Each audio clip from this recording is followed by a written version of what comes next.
TikTok, time to rock. Good evening, good morning, good afternoon to everyone who's watching from all over the world. It's your friendly neighborhood philosopher here, D. Wood. With me now is the ally of evil everywhere, the atheist, donkey brain, Apostate Prophet. How you doing? Don't do atheism. Don't do atheism. Will the persecution never end? Don't do atheism, guys. It's dangerous. It's not good. Yeah. So I'm doing well. How are you doing, David? Good. I saw this channel, Daily Dose of Wisdom, and he was discussing this clip.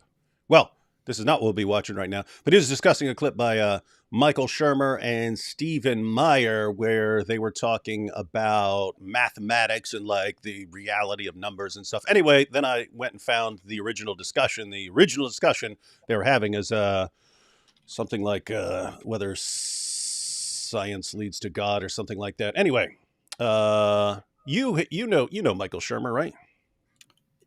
Yeah. You know who this guy is, right? I thought we were talking about Michael Myers. No, you know Michael Myers, don't you? Yes, I do know Michael Myers. Very scary. Yeah, Michael Shermer. He's that guy. He's that science guy who is less in the pop culture than the other atheist figures, but also better actually.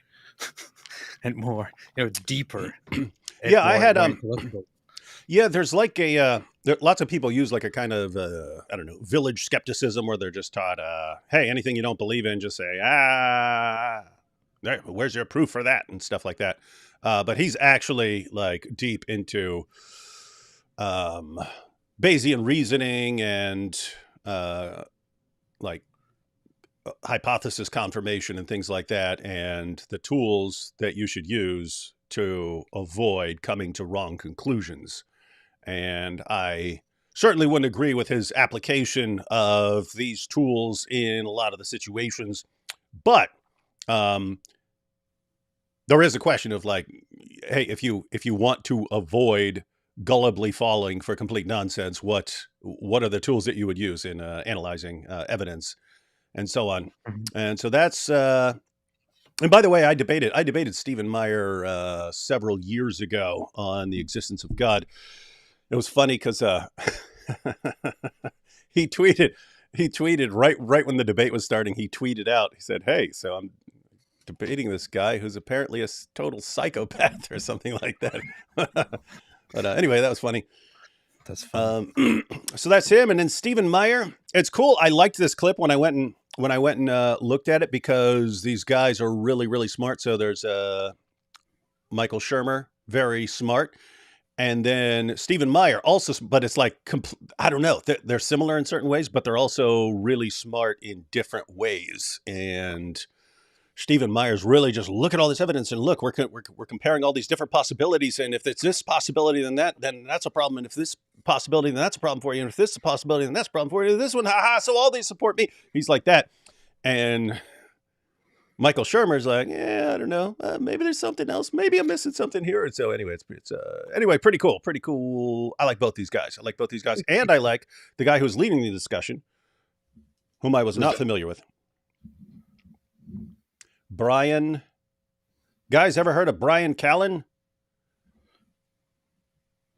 That don't ring a bell. Apparently, he's a comedian who did a podcast. So he's a comedian who started doing podcasts, which that seems to be, I think Joe Rogan laid down that pattern, because then Bill Burr's doing, like, they all started doing it.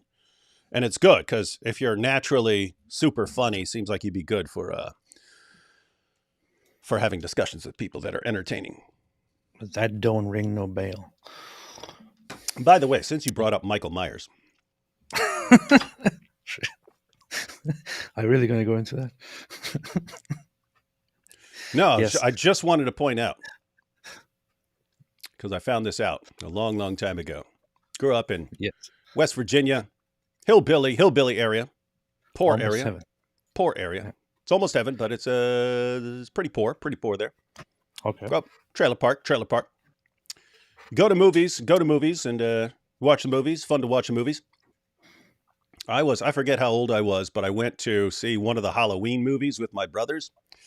But we were in a completely different state, and we were in the hood. We were in the hood. We went to a theater in the hood to catch the new Halloween movie, and the whole place was jam packed. Every seat except for like a couple in the front row, full. Us and all black people, and it was like 1,000 times funner watching a Halloween movie. Um, in a black theater, as far as Oh, it's a totally different kind of audience from white people. White people, oh no, it's kind of don't go over there, right? These guys are like telling every character what to do the entire time. It was awesome, but it was way more fun. It was way more fun. So I don't know why everyone doesn't do the movie experience like that. I thought you were going to say something racist when you said black people. Yeah, it is against white people. They don't know how to watch movies. They make it boring. I mean, That's true. Put it this way. If you're watching a movie in a completely white audience, the only entertainment experience is the movie, which you could watch somewhere else. You could watch that in your home screen or something like that. If you are in a theater, and I don't even know if people are like this everywhere, if it's just like if it's just certain areas or something like that. But it's a way more interesting, fun experience. Anyway, so now that we've gotten AP's racism against all non-Turkish people out of the way, all right, let's go ahead and jump into some of this clip. Oh, I made Turks angry again on Twitter. That's so. Why did you do that? I don't know. When was that? Yesterday. Oh yeah, yesterday. I tweeted something about if you want to look at a country that treats its minorities terribly, like second-class citizens, look at Turkey, and then talked about Kurdish people and all that, and then see the response is like, "What are you talking about? How dare you, traitor? How about you come here and we show you?" How are Turks at dealing with criticism? Because I've noticed some different cultures. I've noticed Not some good. different cultures, and some are not good at dealing with criticism. The average response that you will get from Turks when you criticize them or point out terrible things about Turkey is, "How about come to Turkey and I will show you what mistreatment looks like." Well, that's a decisive refutation of your point. Exactly. What do you think is because I view a lot of what's going on in the Muslim world as sort of desperation moves that are going to be followed by, okay, this isn't working. So it looks like Turkey is going in a dangerous direction. Do you think it's gonna last and they're going to keep getting worse, or is that going to collapse? Well, there is the thing, like people generally, you would like to eat chicken, but you go for turkey, and turkey, it doesn't taste as good as chicken. Turkey is like the second choice, the less popular choice, that you slaughter just to eat it. Chicken is generally the better one, tastes better, is sweeter, and all of that. And I prefer it to turkey. Just turkey sucks, in my opinion. But it has nothing to do with the country Turkey, which is terrible and which has no hope at all for the future. Yeah. Interesting. LJ says, how come you recovered from your son's death so quickly? Because I'm a psychopath, LJ. I recover from stuff pretty much instantly. I spent a week with David and he was like crying every day. Yeah, it was pretty sad. Yeah. Matter of fact, didn't I go live that night? You did. You, me, and Anthony went live that night. Interesting. Yes. And you told me after the stream that your son died, and I'm like, what? And then then I realized, yeah, okay, you are the psychopath. And then you got these keyboard jihadis. Thinking, aha, we know how to finally get to him.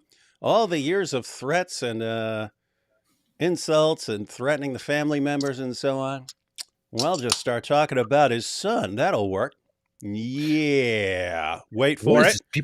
AP, what? No, I was about to say, what were we talking about right before we went live? No, we'll keep everything a surprise, ladies and gentlemen. Everything will Yes, be a yes, surprise. yes. But People in the everyone, chat are now arguing, are now saying that turkey is better than chicken. Like, what is wrong with people? This is your audience. This is your audience. Just look at that. yeah, I don't know. That's tough, man, because I fry my turkeys, so they're banging. I Turkey. deep fry my turkey. I deep fry a turkey every year. Well, I usually deep fry two because we have a bunch of family members. So I deep fry two giant fat turkeys. I don't know. I'm losing faith in these people. Yeah, pretty bad. All right. Well, hang on. We got a couple. Let's read a couple of super chats real quick, and then we'll jump into this video. Super dope video that's going to crush and humiliate AP for being on the atheist side. Oh, it's actually a really good discussion. Although Stephen Meyer clearly wins. Who do you think would be targeted due to Bukhari 3611? What is that reference? Bukhari 3611. Great. Now I have to look stuff up for 17 hours. I relate the traditions of Allah's messenger to you, for I would rather fall from the sky than attribute something to him falsely. But when I tell you a thing which is between you and me, then no doubt. Am I looking up the right thing? Yeah. Then no doubt war is guile. Guile. How do you say that word? Guile. What? Guile. Is it Anyway. Guile? Yes. Guile. I Why would you heard think it's Allah's wild? messenger saying, in the last days of this world, there will appear some young, foolish people who will use in their claim the best speech of all people, the Quran, and they will abandon Islam as an arrow going through the Oh, game. yeah. They believe will not go beyond their throats. So wherever you meet them, kill them, for he who kills them shall get a reward on the day of resurrection. Mm-hmm. Yeah, so this is people leaving Islam and saying to kill them. There is an interpretation of this in depending on which Muslim community and school you're part of, but often they will say that many scholars will interpret this as referring to what they call the Khawarij or the Khariji, which are people who go. Oh, interesting. So that's how they applied that to them. Yeah, who And so in leave that case, it could fold. have been a fabricated hadith later on to attack Yeah, those yeah, guys. yeah. Because there were those people who were going away from the Sunni and Shia circles and going their own way and becoming You allegedly can go extreme. your own They were like, way. well, those people, they have left Islam. They're not real Muslims. So they practice and they preach and they pronounce and all of that, but they are dangerous. They're not They're on the evil. You hawk. should They're kill not on the them. hawk. They're not on the hawk. Yeah, yeah. They got no hikmah. Yeah, Low and in hikmah. today's time, people will apply that to some extreme jihadist groups, and the extreme jihadist groups will apply it to the regular ones, and the Sufis will apply it to the Salafis, and the Salafis will apply it to the others, and so on. It's just a giant mess. Like one of those things that somebody probably fabricated at some point, and now it's like, oh, this is of course not about us. It's about those other people among our faith. Yeah, that's how it all goes. Yeah, weird stuff. AP, could you take care of this, guys? You forgot to give a content warning. I totally forgot because we're not used to it, but this person's right. We need a content warning. No. Yes. During this stream, we will possibly address sensitive topics, and occasionally we might say things like "darn" or "gosh." So viewer discretion is or advised. golly or jeepers. But AP, what if an atheist happens to stumble into the live stream while Stephen Meyer is saying something? What then? It's that person may be traumatized, so always be advised, be warned. There's going to be very sensitive content here. Warning, viewer discretion is advised, and always observe all reasonable warnings and take care of your children. Yeah, so I think that meets all the general requirements of Apostate Aladdin, who is the supreme commander of all content that we're allowed to post on YouTube. Thank you. Chaos says, hey, AP, I respect you a lot, but I'm curious what it would take to convince you that Christianity is true. It would take for chaos to become order, for chaos to disappear permanently, and for only order to prevail. You know who else wanted order? Hitler?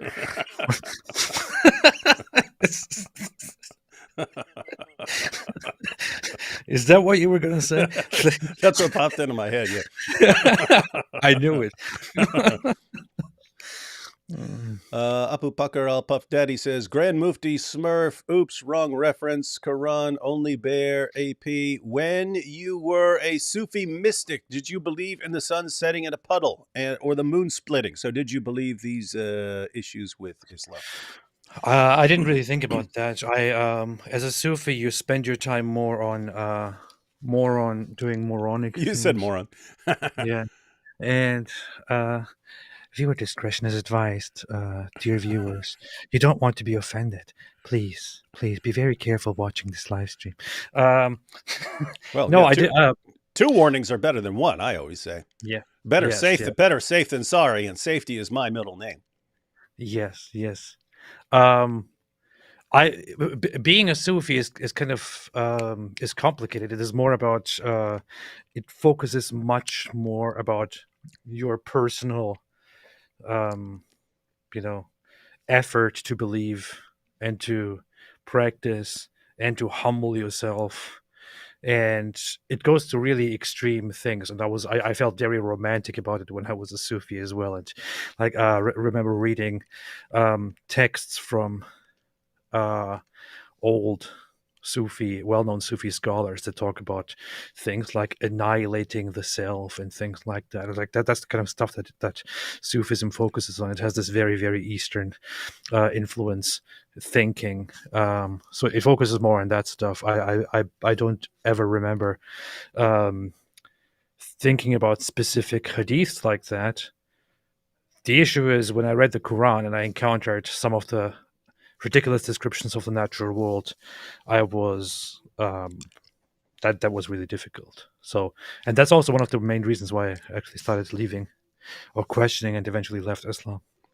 Follow-up question. Not sure why everyone's interested in this right now, but Caspian says, AP, is Sufism at least in some way more benign than mainstream Islam? Yes, it is. Yeah, I would say so too. Hell, that's so stupid.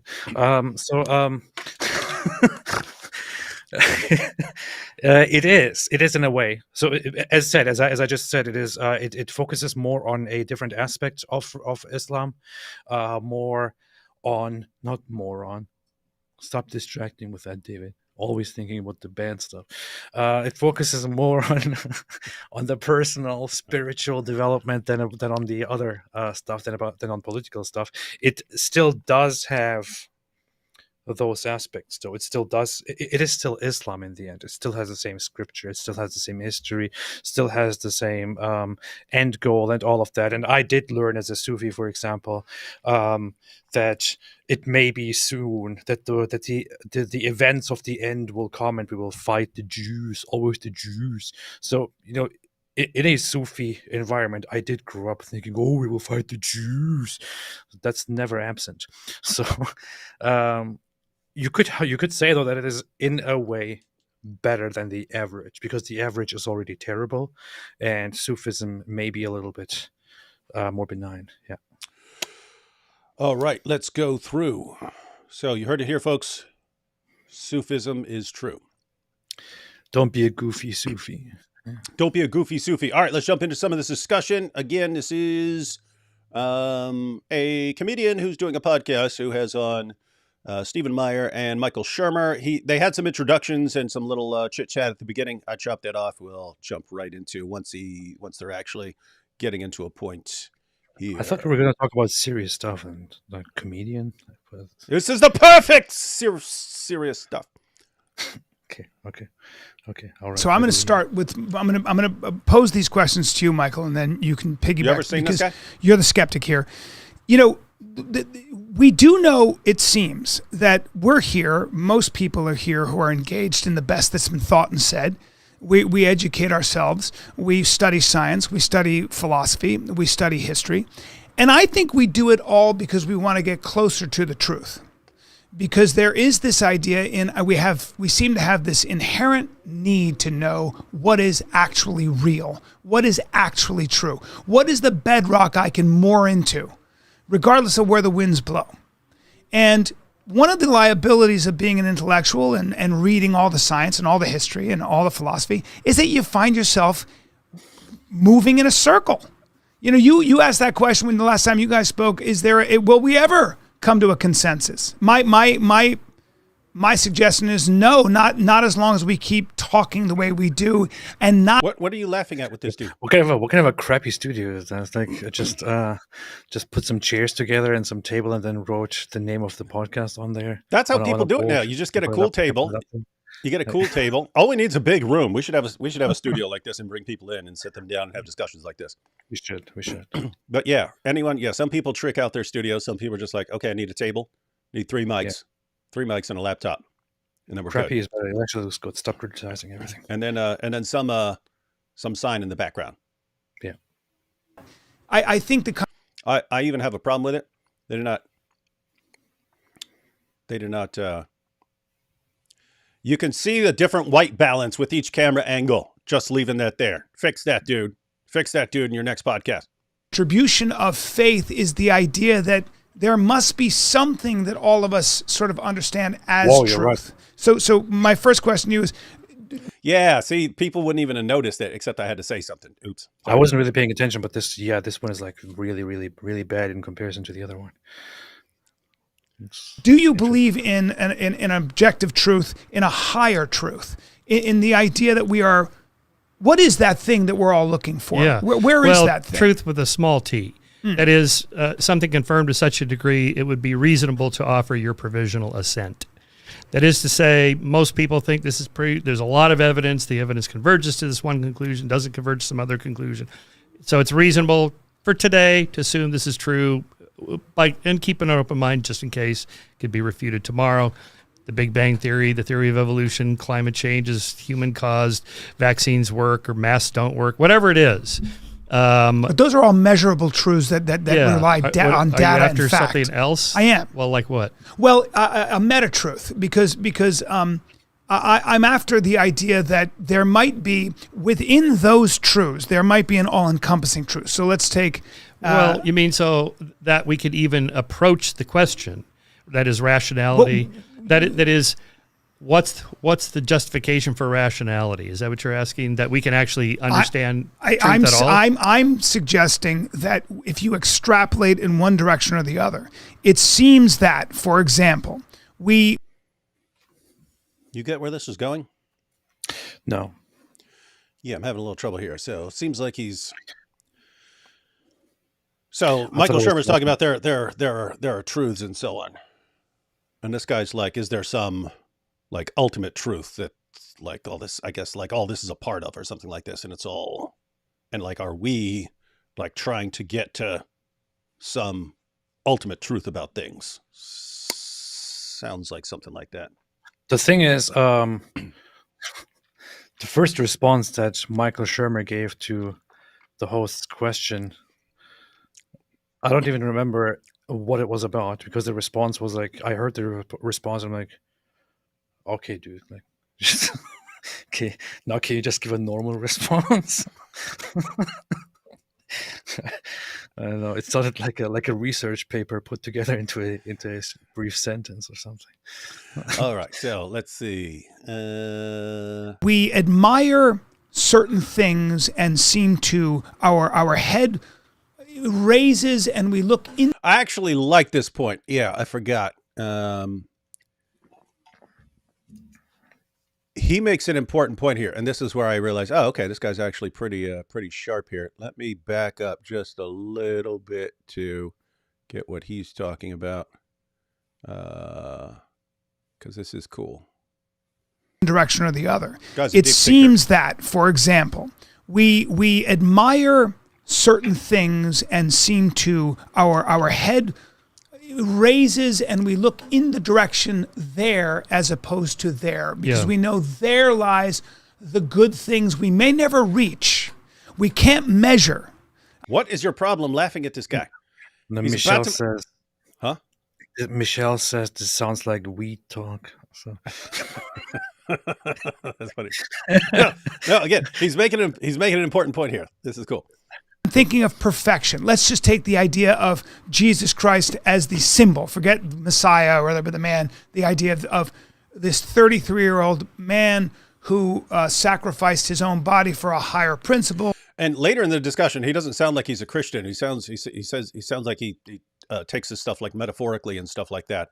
But the point he's making here, interesting in terms of you can have something that you're like drawn towards, and if you're thinking of like empirically verifiable scientific things, it doesn't make sense that you would be drawn to that as opposed to something else. But let let him Messiah or the man. The idea of this 33-year-old man who sacrificed his own body for a higher principle, tortured on the cross, and said, "I love you anyway, and I forgive you." That idea, I mean, he lost everything, unjustly accused, all that stuff. And then you have Julius Caesar. Julius Caesar, the most powerful man in the world. You would think that from a measurable scientific analysis, you're better off being Julius Caesar than you are Jesus Christ. There's a lot of pain over here and a lot of pleasure in this direction. Wait a minute, wasn't he assassinated? Well, he may have. He's got to change his example, right? Because he's saying, hey, if you had to pick between, if you're just thinking scientifically and materialistically and so on, you had to choose between being like Jesus, who's going to get tortured and killed, and is innocent, or be most powerful man in the world like Julius Caesar, then who are you gonna go with? Seems like you should want to be Julius Caesar, and yet there's something about people like Jesus that draws us in that direction. And of course, Michael Sherman, hey, Caesar was assassinated too. So he's going to have to change his example here. But let's just take anybody like Elon Musk or Jeff Bezos or anybody who's lived this, or a movie star, for God's sake. It could be Brad Pitt or Ryan Reynolds. We seem to admire this other thing. We seem to admire the footsteps that Jesus walked, or even if we're not Christians, over the footsteps this other person walked. And you know what that just reminded me of? It was actually fun. This was a long time ago. So this is when Tim Tebow,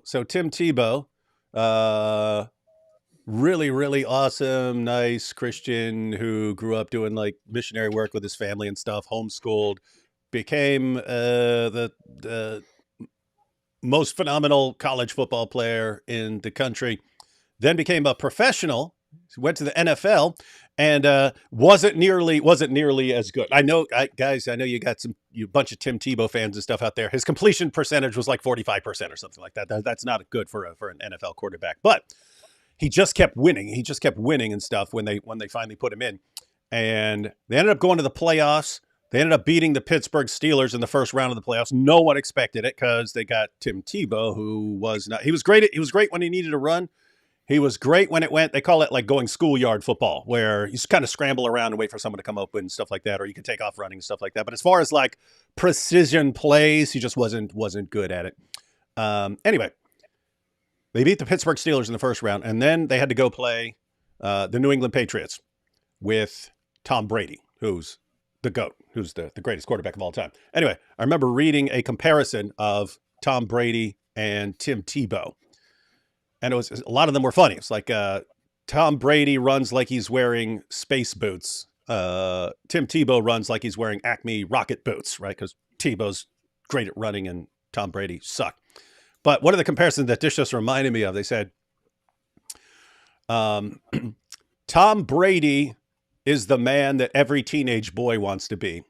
Tim Tebow is the guy that every teenage boy's mom wants him to be. You catch that? Yeah. If you're talking teenage boy, what do you want to be? I want to be like Tom Brady. He's got Giselle and all this stuff, and he's the greatest quarterback in the world.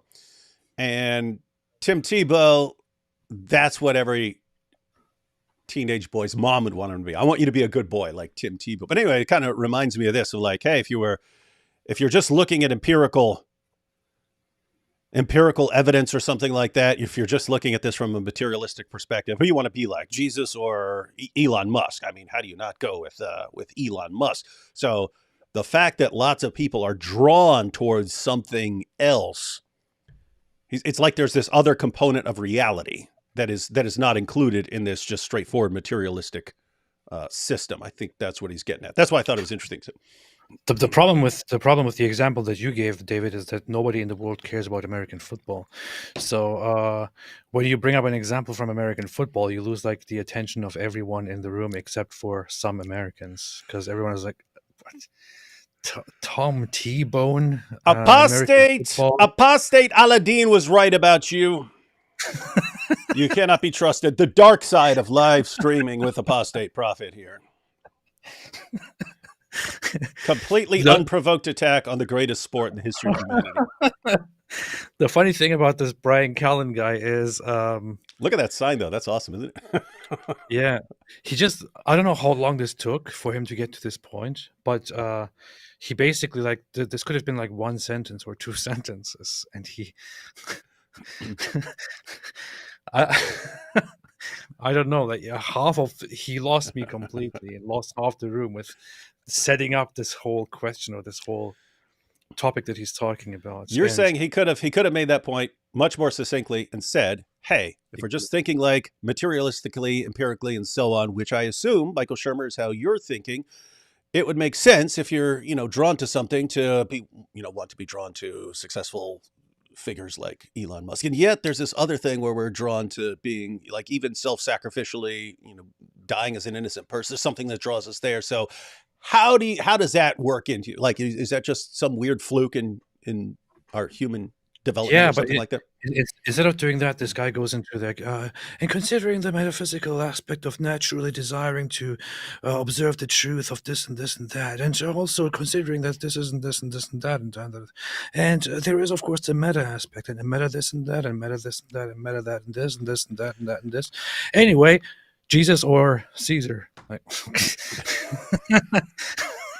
why do you have to hate on anything that anyone else does? I've never seen anyone that you don't know, and you start watching and you're not like, let me tell you everything he's doing this wrong. This is why it sucks. Yeah, that's what I am, man. I have to criticize something. First Candace Owens, now this guy. And that seems to suggest that maybe that person dovetails along the sort of the grain of the universe. There's a better way to go. What about that? Okay, so you might be after something, say different kinds of truths. So I make the distinction, say empirical truths, like the examples I just gave.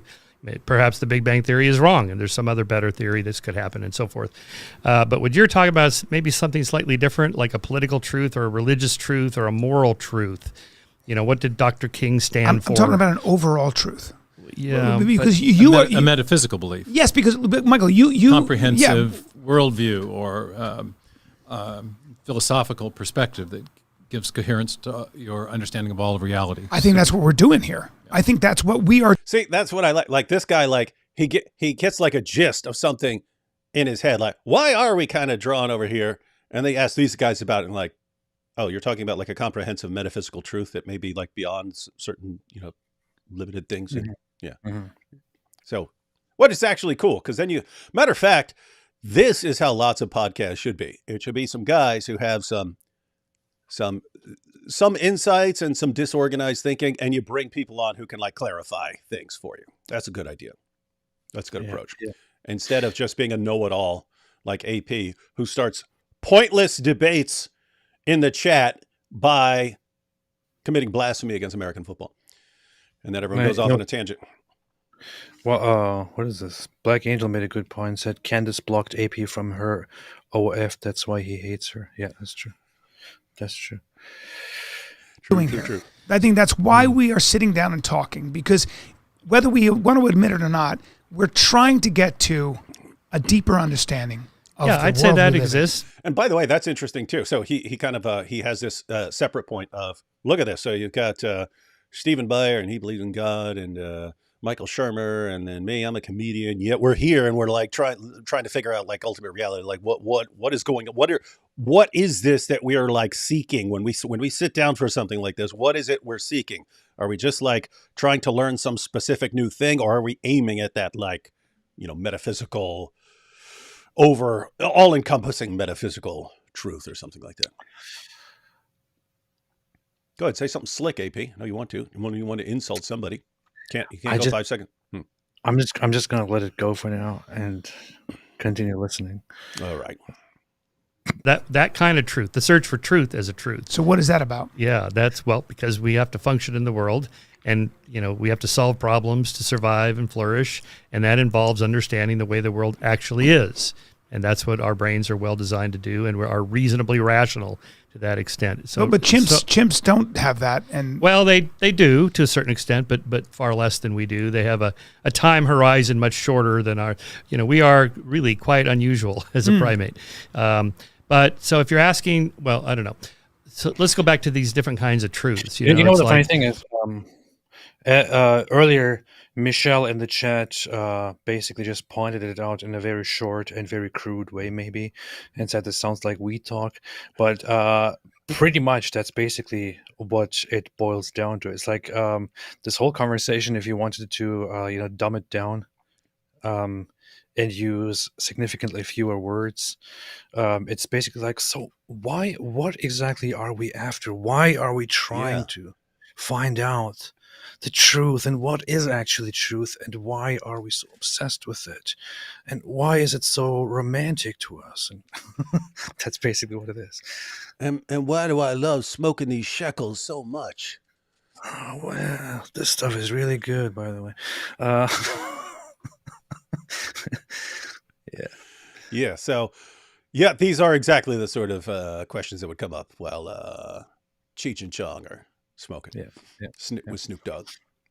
You mentioned Jesus. So here's a question. Do you mean, was Jesus crucified, dead for 3 days, resurrected, and the purpose of this was to forgive our original sins and so on? As a kind of... What are you laughing? Houston so funny? Houston posted a Tahweed talk. Tahweed talk. Truth. The question is, do you mean that it really happened, or metaphorical truth, or a mythical truth? For or me, it's a psychological metaphorical truth, right? Yeah, that's what I meant. So for him, he's talking about like the truth about Jesus meant like a metaphorical truth or something like that. He's pointing out we're still drawn to something like that. So what exactly is it that we're being drawn to, or what is it that we find attractive in all this? For me, for example, I would say let's take democracy, the free market, the Constitution, or let's actually take the idea. Let's take monotheism for a second. Now, well, what's the value there? Well, the value is that we have one Father. So that must mean we're all brothers and sisters. The idea that we're all of the same moral worth, and our justice system is predicated upon that fact. Okay, I can't measure that. I can't measure. When we all kind of believe in equality and we speak about it. I think you... Yeah, so here, taking something like a belief in equality of people, or statements that are along those lines, all men are created equal or something like that. That's not something, I think he's just sloppily getting to the point that these aren't things you discover with a microscope or telescope. You don't discover these things in a lab. How do you discover them at all? Something along those lines.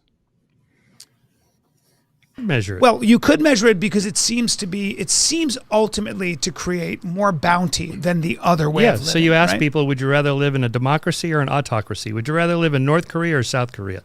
People will tell you, they'll vote with their feet. That's an objective measure of a deeper metaphorical truth or metaphysical truth of freedom and liberty, autonomy.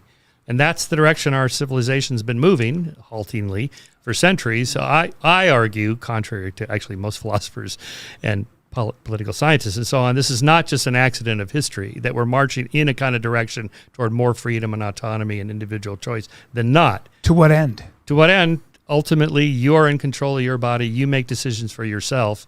And a political system that encourages that is better than one that doesn't.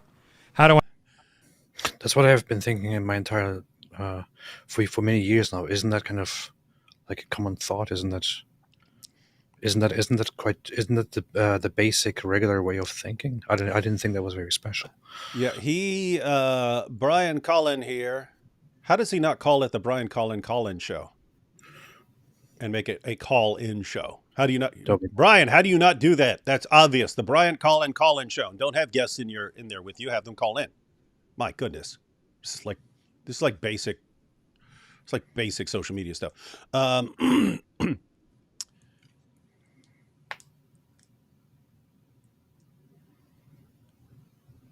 What did you just say? No, I got distracted by his dumb sign. Go ahead. I'm about to say something. No, his point about humans going toward being a freedom control charge and things like that, and he kind of made it sound like this is his position, despite popular opinion or something like that. That's what it sounded like to me. And I thought, that's why you responded. You're like, no, that's actually common. You're not going. You're not going. Yeah, against, you're not a rogue. You're not a maverick here on this. Yeah. That's how I saw it though in the entire time, and I never thought that this is like something special to figure out, because it's quite obvious. And now they don't go in this direction, but this is an interesting follow-up to that would be because you can look to recent centuries and see massive progress in going in that direction that Michael Shermer is talking about and Brian Collin is talking about. But the way he defines it is, hey, yes, we do tend to go towards more freedom, more personal autonomy, and so on. Less control of other people over what you do and your decisions and so on. But we're kind of seeing the breakdown of that entire system, right? Like if everyone is his own thing and gets to do what he wants to do, I'm not sure that lasts for a very long time. In other words, it looks like everything starts to break down because everyone loses any common ground that they had, and everything starts to break down.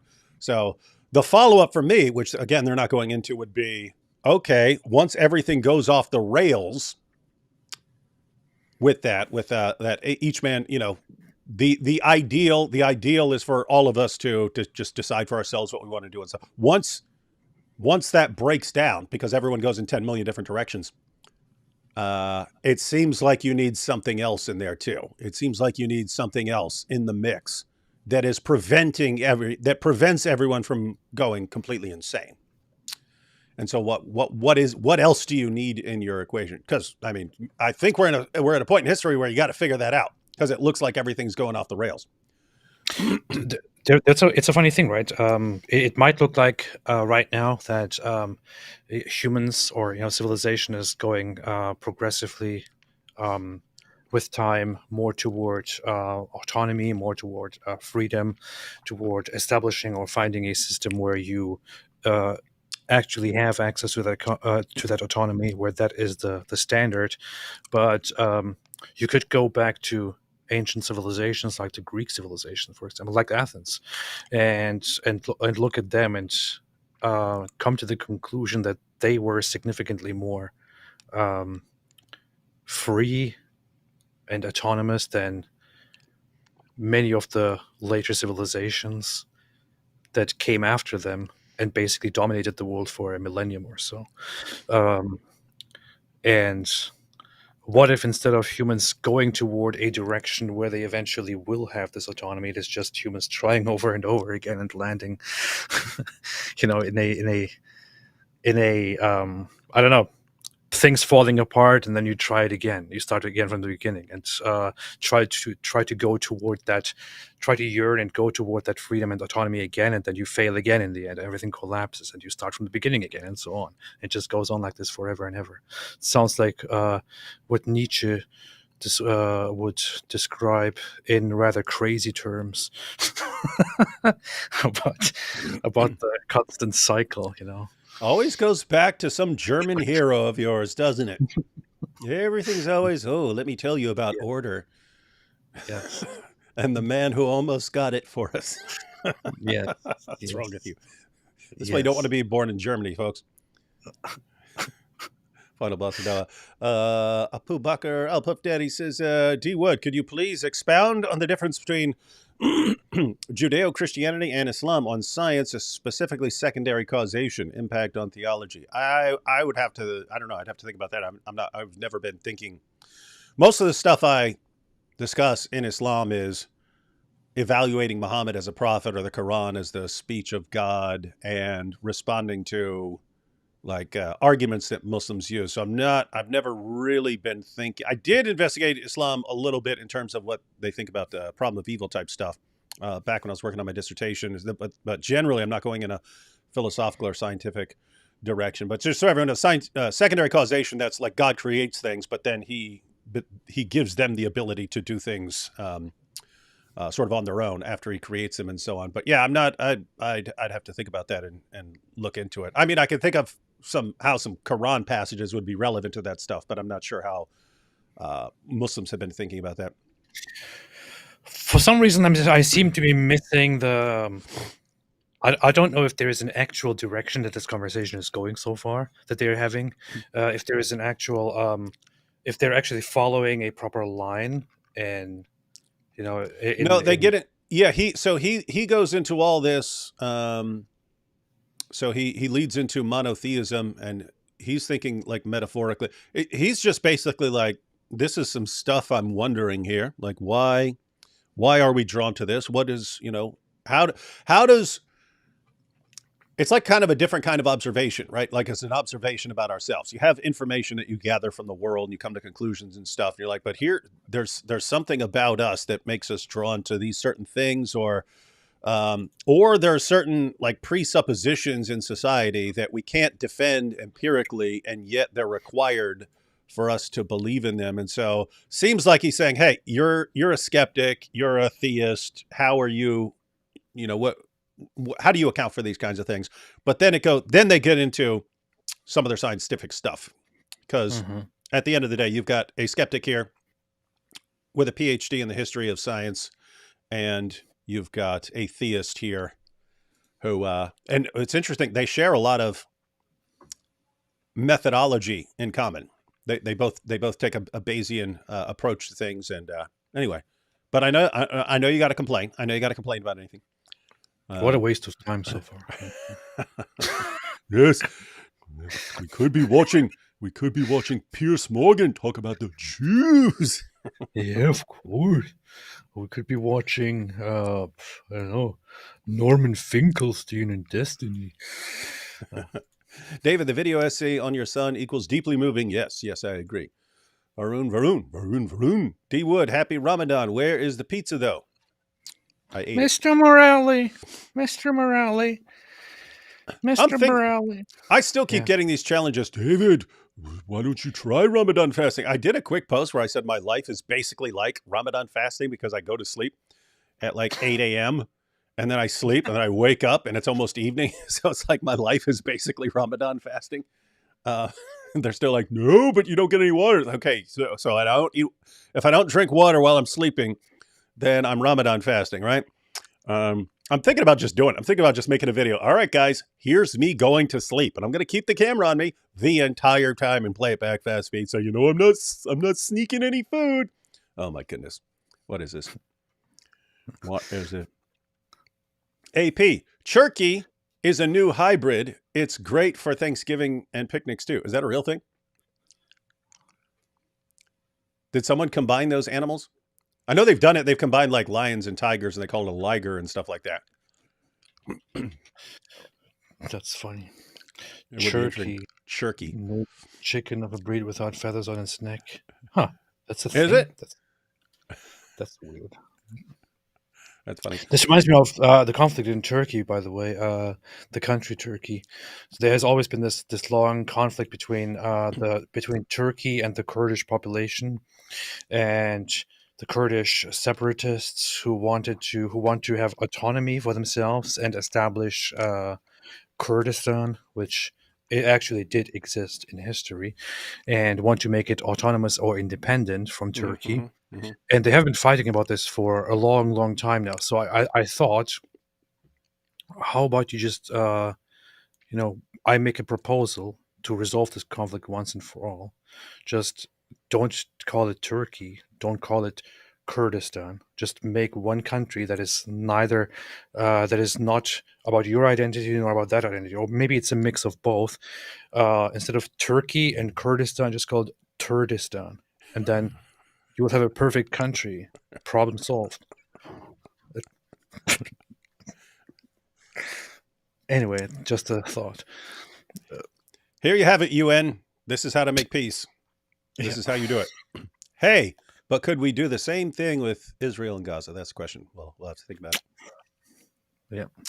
Is it true that in Surah 19, the dude confused Miriam, the mother of Jesus, with Miriam, the sister Yes. of Aaron from the Old Testament? Yeah, there are actually a couple of Yeah. passages, and there are even like hadiths that are relevant to this. But yes, the author of the Quran did not know, because they have the same name in Arabic, did not know that Mary, the mother of Jesus, and Miriam, the sister of Aaron and Moses, the author of the Quran thought they're the same person because they have the same name in Arabic.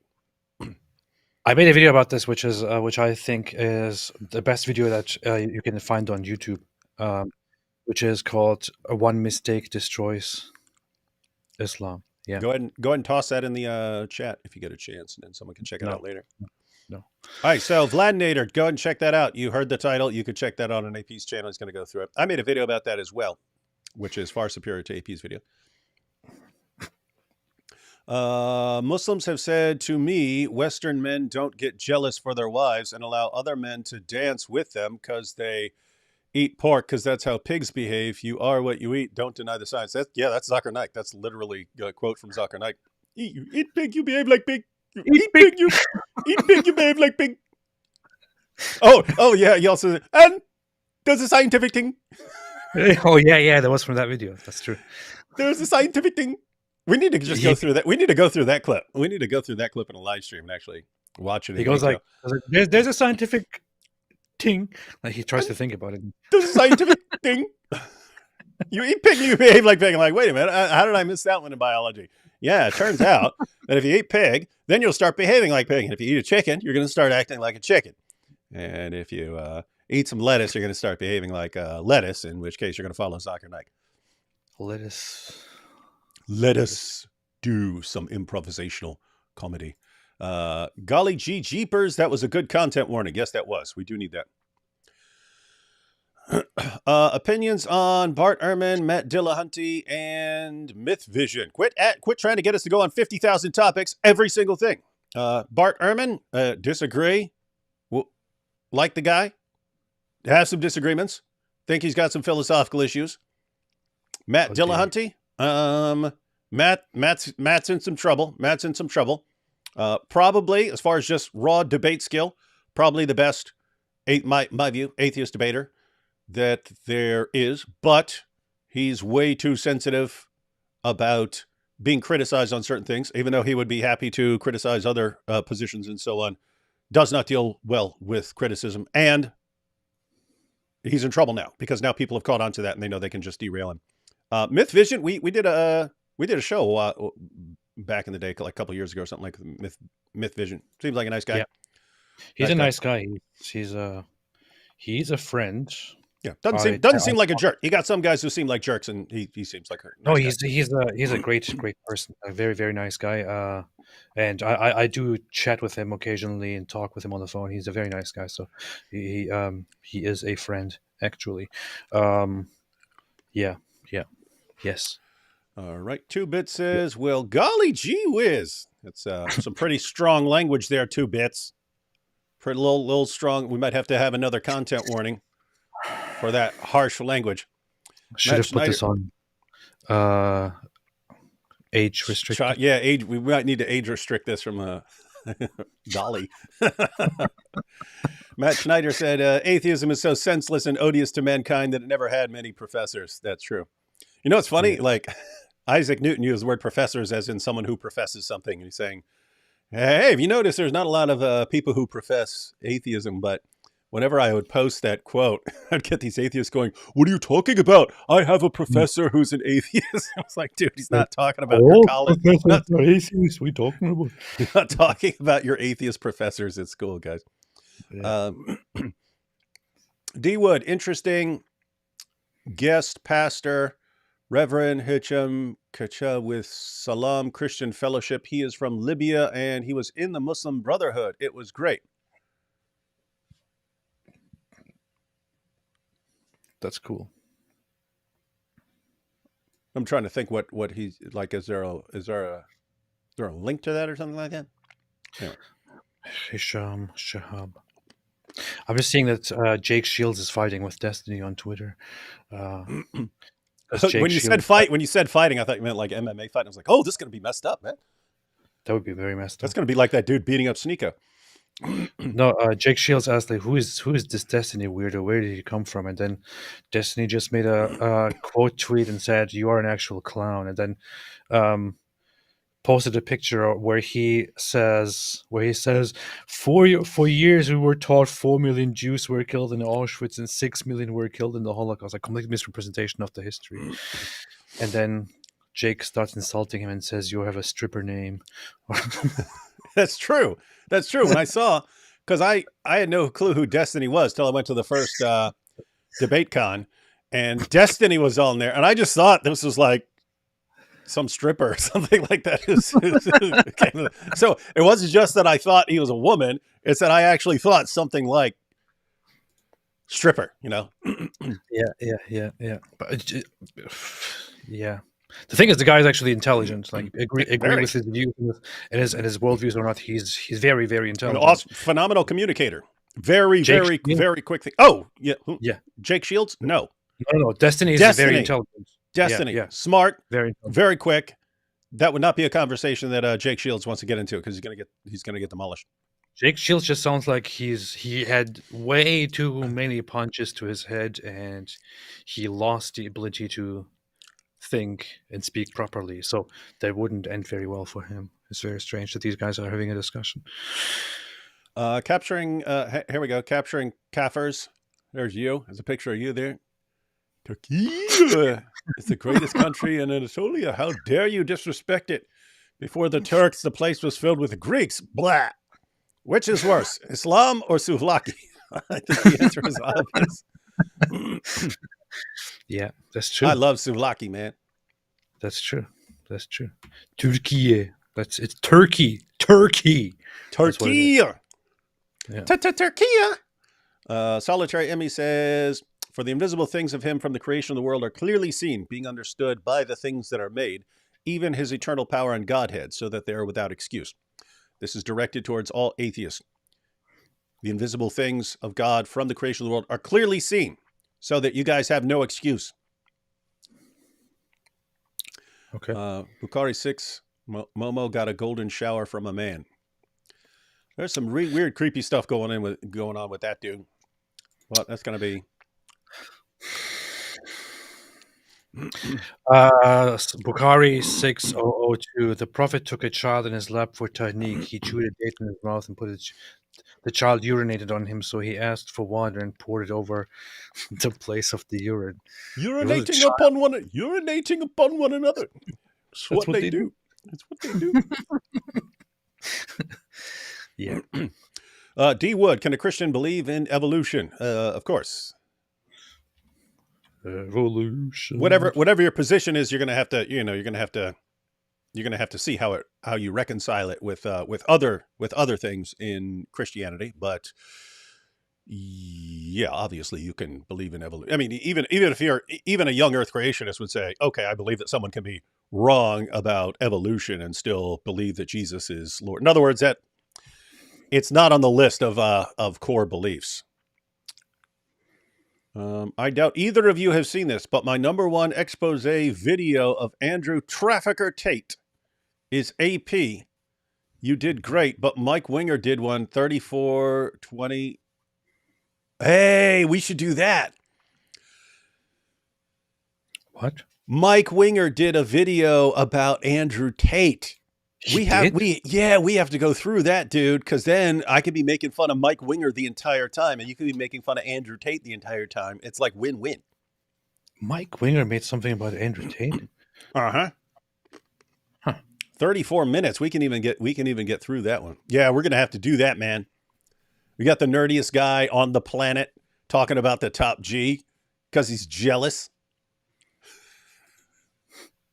Isn't that weird though to pick now as the time? Like Tate's not even. I don't even pay much attention except like when Murdered by Crayons or Milk Bar TV posts something, then I'll pay brief attention. But is anyone still paying attention to Tate?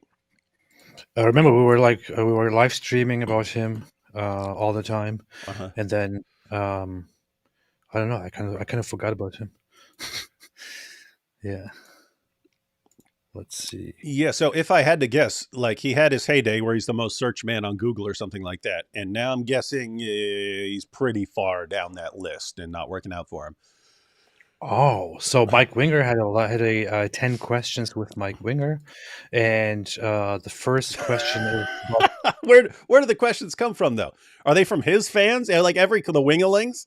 Every question would be like, "Hey Mike, our hero, on episode 33 of the original Star Trek series, when the Klingons came on the Enterprise, how does this relate to the Bible in First Corinthians?" Like every question would be like that from these guys. You're just jealous because he has more subscribers than you. Mike Winger. I'm gonna be David Wood is to Mike Winger what Apostate Aladdin is to AP. That's what we're gonna. Yeah, his first topic is Andrew Tate, and this is part of a stream that is 1.5 hours long, and the whole Andrew Tate section is 34 minutes long. So that's what this is. We should we should check that out, man. We should check that out. We got that again, nerdiest guy on the planet.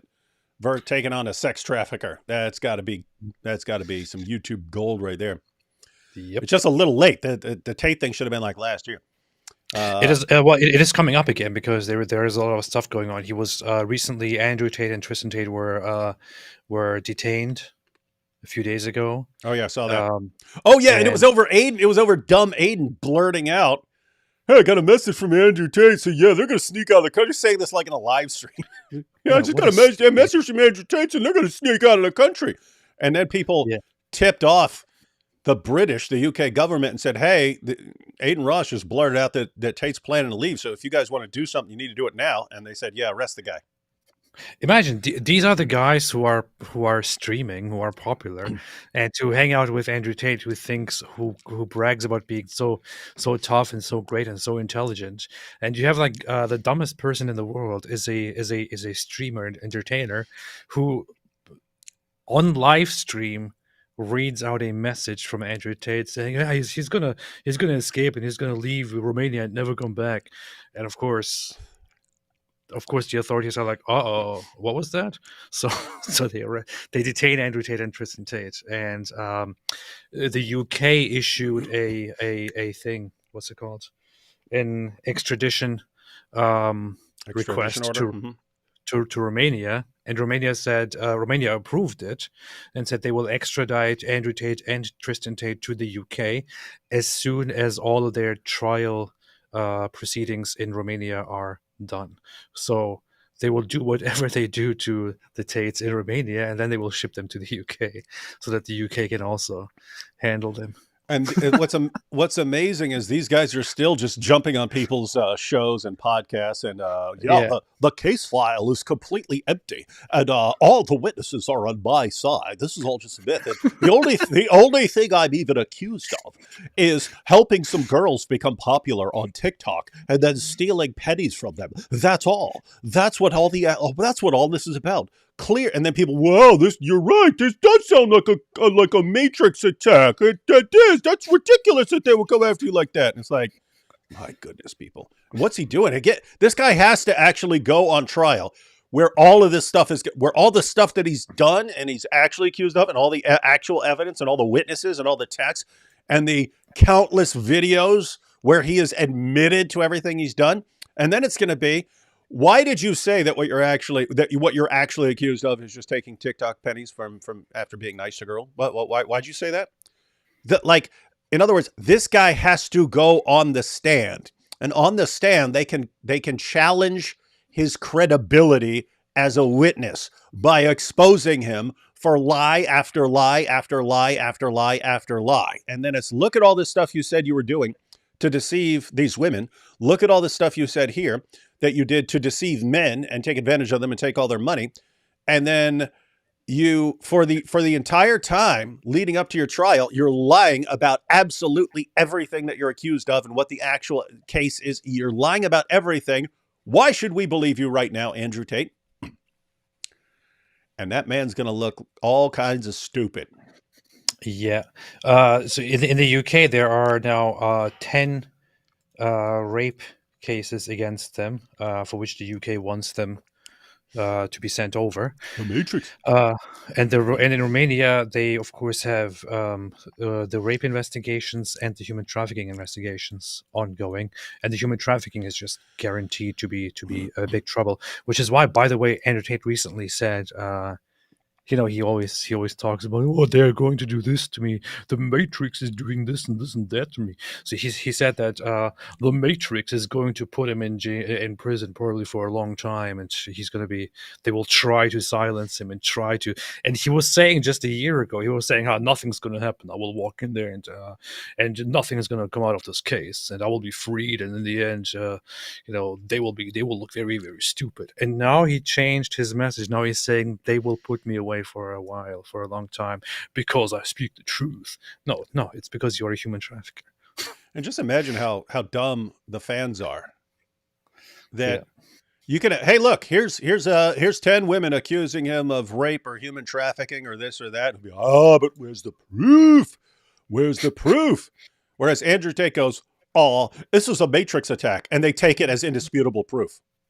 Like no evidence. No, like everything the guy says is a lie. He doesn't have any evidence that this is all just some Matrix attack or something like that, but they'll just mindlessly go along with that. And guys, that's what manipulators do. They program you to only listen to them and to reject anyone else who's refuting and destroying them.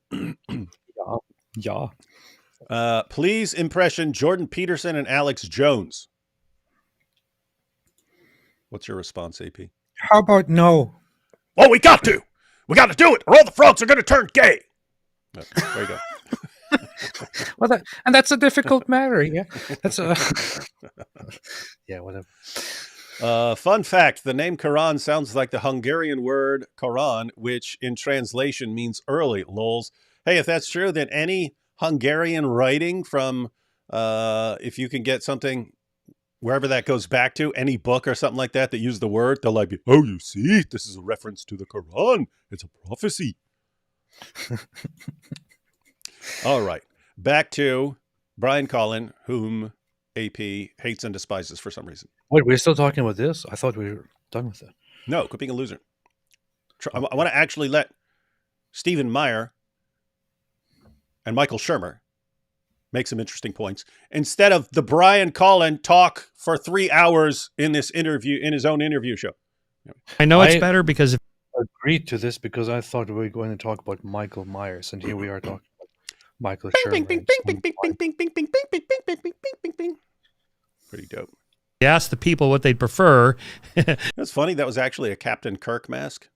They just spray painted it white, and they made the eyeball holes bigger and to make it look creepier. The Michael Myers mask. It's a Captain Kirk mask. And they're not being threatened by the dictator to be hauled off to Siberia if they give the wrong answer. They'll tell you that. We know. But so then if that's the case, it does create not just less suffering, it also and it doesn't just encourage the angels of our better nature, it also helps human beings realize their potential to do things that are astonishing. For example, with your book, the idea that we may be one day able to figure out that there is a code to the universe. And there had to have been a first mover to that code. That's a fascinating idea. And if that's the case, then that would govern our behavior. Well, it's interesting that the system. Why did he say angels of our better nature? Isn't that better angels of our nature? Why do you have to nitpick everything anyone says? The man's making an important point here that, hey, Yes, maybe the way you're coming at this, Michael, is correct, and it's just this. But if it's actually this other thing, this first mover, shouldn't we want to know that sort of thing instead of being a bunch of dumb skeptics all the time? That's the And thing then when somebody. you're like, angels of better nature. Whoa. But it's like, wait a minute, that was totally wrong. So I got totally stuck on that. I didn't even hear the You're, rest first of of all, he speaks fluent English. You speak terrible, broken mixture of German and Turkish. Angels better is. I'm pretty sure it's better angels of our nature, isn't it? You thought wrong. Look it up. Okay, I'll look it up. Ha! The better angels of our nature. He said angels of our better nature. On the Trust Me Bro website. Nice try. Come on. Yeah. All right. Before Brian was rudely interrupted by nitpicking, Michael and I both affirm the political system, libertarian system, is predicated on a philosophical premise that is not directly observable. That is that humans are made in the image of God, that they have intrinsic dignity as a result of that, and therefore we say that we hold these truths to be self-evident, that all men are created equal and endowed by their Creator with certain inalienable rights. Now, with that as a premise, we can then measure whether or not people prefer to live in that type of a system that accords them that intrinsic dignity, Exactly. or North Korea. Right. And I'm not going to argue with Michael about North Korea. We're entirely. But you're exactly right. Right. So there are both observables and unobservables as we begin to think about the big questions. And the God question, I think, is a question of metaphysics, but it's also a question of science. And even the most staunch atheists inadvertently reveal that they accept that as well. Richard Dawkins, for example, has said that the universe we observe has precisely the properties we should expect. If at bottom there's no purpose, no design, nothing but blind, pitiless indifference, where blind, pitiless indifference is shorthand for undirected material processes. And I think that's an incredibly helpful statement that he makes. I'm on the opposite. Why? Why do you think it's because he so I'm trying to, because like you, APL is kind of I'm trying to follow the trajectory. The trajectory was this dude, Colin, says, hey, there seems to be something. He brings up a couple issues. Hey, we seem to be drawn to being like or something as good that doesn't make sense just from an empirical observation. It's not stuff you discover with a microscope or something like that. But we tend to be drawn to people like Jesus more than being like Elon Musk in certain ways. And yet, how does that make sense? And then and then he's talking about a first mover. And then, hey, when we have discussions like this, even though we're on different pages of a lot of things, it seems like we're trying to discover the truth. So is there some sort of ultimate truth? He's bringing up all these issues, and then it gets into politics and certain ideas. And then Michael Shermer responds, well, this is just like, it's our personal preference. We prefer to live like this. So there's going to be a thrust in that direction. And then Stephen Meyer steps in and says, well, yeah, but the claims that this is based on, that we should be moving towards this, the claims, those aren't something you go out and discover scientifically. But once you have them, if we grant them, that we all have intrinsic worth and value and so on, we're created in the image of God, that we have these rights because we're created, that our Creator has endowed us with these rights, then we can say, hey, these systems work better with that or something like that. So he's bringing back into the idea, he's saying this is more than just us preferring something over another scenario. If there is one word of criticism that comes out of your mouth about some irrelevant thing, you're like, but look at the tie he's wearing. Whoa, what about that? No, the thing is, what I'm thinking to myself is, I wonder if Michael Shermer and the other guy here are thinking, why is this guy trying so hard, and why is he? What Which one? is he even talking about? Wait, which one? The Colin guy. Yeah, with me, it's kind of like, dude, you've got Michael Shermer. I would love to have a. I'd love to have a. I mean, I've debated the guy, but I'd love to. I mean, I would want to if I had Michael let Shermer on and Stephen Meyer, I would be asking them questions and getting their perspective and not talking for 10 minutes straight. This guy is just like it sounds like he's high and he's just talking about all of the things that he's wondering about when he's high, and we have so far not heard much from the two people who actually have deep thoughts that need to be heard and taken seriously. And he should be. I mean, yeah, he should be asking them questions and let them talk, let them discuss with each other instead of this whole lecture, which is like which sounds like a very. I'm sorry, I'm going to be very critical here, but which sounds like a very, very long, long-winded, pointless. It's long-winded. Rant. Long-winded. It's long-winded, you German. pointless You Turkish German. Like, why would somebody say long-winded? Like, just say it the right way. Say long-winded. See, all completely messed up. But but yeah. So it's I don't know. Why is he going on these rants? It's like it's very hard for me to follow. Yeah, it's very hard for many people to follow. And I don't think it's actually going anywhere. The questions that he has on his mind are questions that he could prepare and ask his guests here, and they could go into those very deeply, and it would be very interesting. In his defense, see, that's the thing. The moment you start attacking someone, my inclination is, let me try and defend it. He doesn't. To be fair, he doesn't call this an interview. It's a discussion. So it seems like he has thoughts, and he wants to sit down with some experts.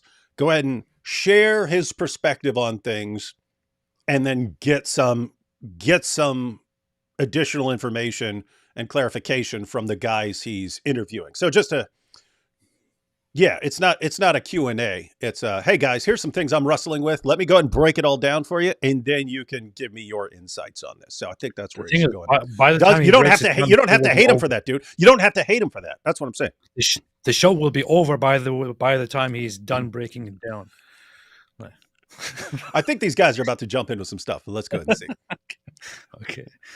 You know what would be funny? Hey, this would be awesome. This would be like the greatest thing ever. Get like two superstar guests. Get like William Lane Craig and Richard Dawkins finally, and do nothing but talk the entire time. And then say we're out of time. And you just end the show like that. That would be awesome. Just when they're about to answer, you're like, all right, guys, I think. Well, we're out of time now. That would be classic. We got to try that with someone to mess with them. That would be some big troll act right there. That would be cool. Something to push back on? Well, because he frames the issue so beautifully. And what he's implying is that metaphysical beliefs, his belief in materialism as a worldview, is the opposite of which is theism, or maybe deism. There's just different metaphysical positions, but that metaphysical views are testable against our observations of the world around us, every bit as much as scientific hypotheses. Oh, hey, that's interesting. Yeah, I didn't know because I didn't know exactly what he meant by, like, I understand the Richard Dawkins quote that the world has the features of something that is just, it's just blind, pitiless indifference at bottom. So I was like, how did that connect to what he was saying? Where he was saying, like, actually atheists agree with us that these things have like theological implications and so on. And so he's pointing out that the hypothesis that whatever causes our universe is completely indifferent to us is observable in its features. And so I think, that's where he's going. Okay. All right. Good point. And AP's like, what? I don't like his shirt. He says the universe we observe has precisely the properties we should expect if materialism is true. And what I do in the book is I say that's a really interesting way of framing the issue. Let's now test that and see if what we would expect based on the materialistic hypothesis is actually what we've discovered as we've looked at the world around us carefully. But all men are created equal is not materialistic. It is metaphysical. Exactly. We are starting with, I'm glad you brought that up, because the fact that we are endowed with certain inalienable rights, that is a That is a mythology we have all embraced, and you can measure that when you embrace that metaphysical concept that actually you could disprove mathematically. It gives better measurable results, and which is also why I'm a libertarian, by the way. But individual 3 libertarians. They've all said they're libertarians. freedom. Right. Well, the way I put it, Brian, is that political viewpoint is a corollary of monotheism. And what I'm interested in is the deeper question of evaluating the monotheistic metaphysical hypothesis and comparing it with its alternatives, such as materialism, Right, which is which is also Dawkins' materialism. which is every bit as much a metaphysical system as theism or deism or pantheism. And to see which of those metaphysical viewpoints actually comport best with the observations we make about the properties of the universe. And I think Dawkins beautifully frames the issue. I just think he's wrong in his conclusions. Your book is See, AP, all you do is complain. Yes, I think that's true. And you love to criticize, and you just focus, like every thought is like, how can I criticize this? Whereas Yes. me, I'm like, let me see what's actually going on here, and what good insights are available here, because you are seeing the possible breakdowns of different viewpoints here. So this claim, human beings are created in the image of God and have a certain worth and dignity, and they have rights that are given to us by our Creator. The dude, Colin there, points out that's not something that you could actually just defend. Like, just if you take the claim all men are created equal or something like that, how in the name of common sense you defend that by observation, as far as we're equal. We're not equal in height. We're not equal in intellect. We're not equal in financial resources. No one's equal in those ways. No one's like completely equal to anyone else. 2 twins in the same situation are not equal. So what is it? And the question that just arose was, is it something that we kind of say because it works? We're going to say that human beings have these rights, and we're going to say that because it tends to produce better, it leads to better results in society. So is it just we're saying something because it works? Or does it actually work because it's connected to some sort of metaphysical reality? In other words, do we believe those things and say them just because we found from experience that they actually work? Or are these claims actually true, and that's why they tend to work better? Understand now, AP? I do understand. I just think what a pointless discussion. Oh my goodness, this.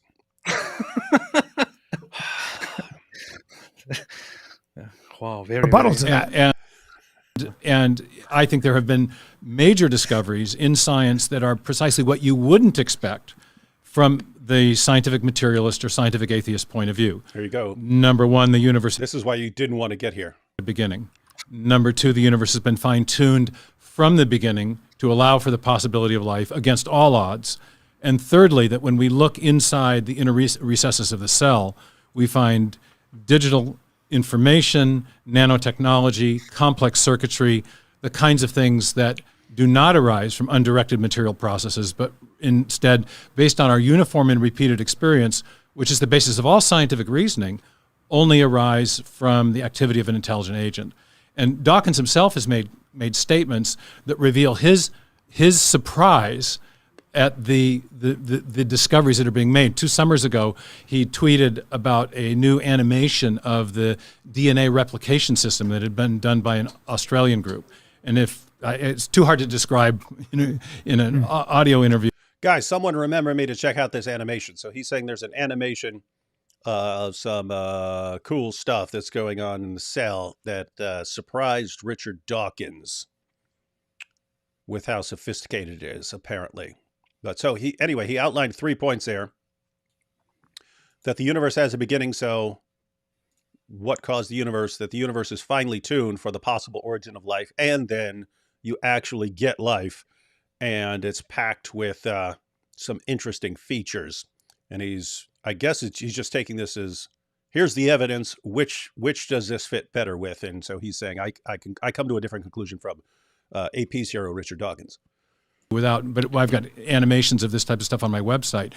Exquisite information processing systems that are being discovered inside the cells. Not just that we've got digital code in DNA. It's incredible. It's that there's sophisticated, hierarchically organized information processing systems at work. And when Dawkins saw one of them animated, he said he was knocked sideways with wonder at the integrated complexity of this digital information processing system. I'm glad. I hope it knocks some of his arrogance out of his. Well, the point is, I want to give you a chance, Michael. I'm also a Bayesian, Arrogance? like Michael. Okay, and the idea that we have three things that allow us to test hypotheses. One is we've got an original hypothesis, whether it be a scientific hypothesis or metaphysical hypothesis. Those hypotheses about reality generate certain expectations about what we should see, the properties of the universe or life, and then we make observations to see if what we expect to see is what we actually see. And my contention in the book is that what we would expect on a intelligent design, or rather even a theistic design hypothesis. You're making him nervous when you say theistic. Keep going. Well, This guy gets nervous like AP when he hears theistic. Yeah. I So get angry. yeah, so and this is actually difficult to do. There's a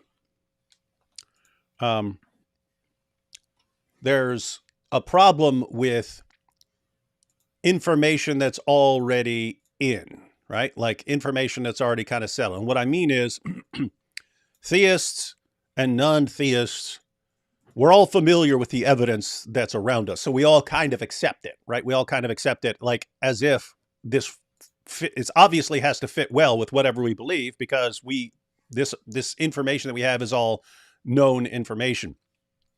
So you have to kind of do a thought experiment, according to what Stephen Myers is saying. You have to say, okay, if you didn't know the features of if you didn't know the features of the world that we're in, and you just started with a hypothesis you have to abstract and pretend you didn't know what the universe is like, or that there is a universe. And you just start with the hypothesis, blind, pitiless indifference, or whatever it is, or nothing, or whatever you want to call it, versus theism. And you compared and said, okay, what would the features be like according to each one of these hypotheses? And then you bring in, even though you already know the information, pretend that you didn't know it, figure out what your expectations would be, describe what your expectations would be, describe why you would have those expectations if theism is true. And keep in mind, people have been reasoning like this for a long time. This is part of arguments against theism as well. If God is all-powerful and all-knowing and perfectly good, what would I expect? Well, probably not tons and tons and tons of human and animal suffering in the world. And so what your challenge as a theist would then be, okay, how do you reconcile those observations with your hypothesis, which didn't seem to lead to those expectations and so on? So you can apply the same sort of reasoning and just say, okay, if whatever causes Dawkins believe in is creating the universe, are you going to expect a universe? 2, are you going to expect it to be finely tuned for life? 3, are you going to expect to get these sophisticated systems in cells and so on? Are you expecting any of that?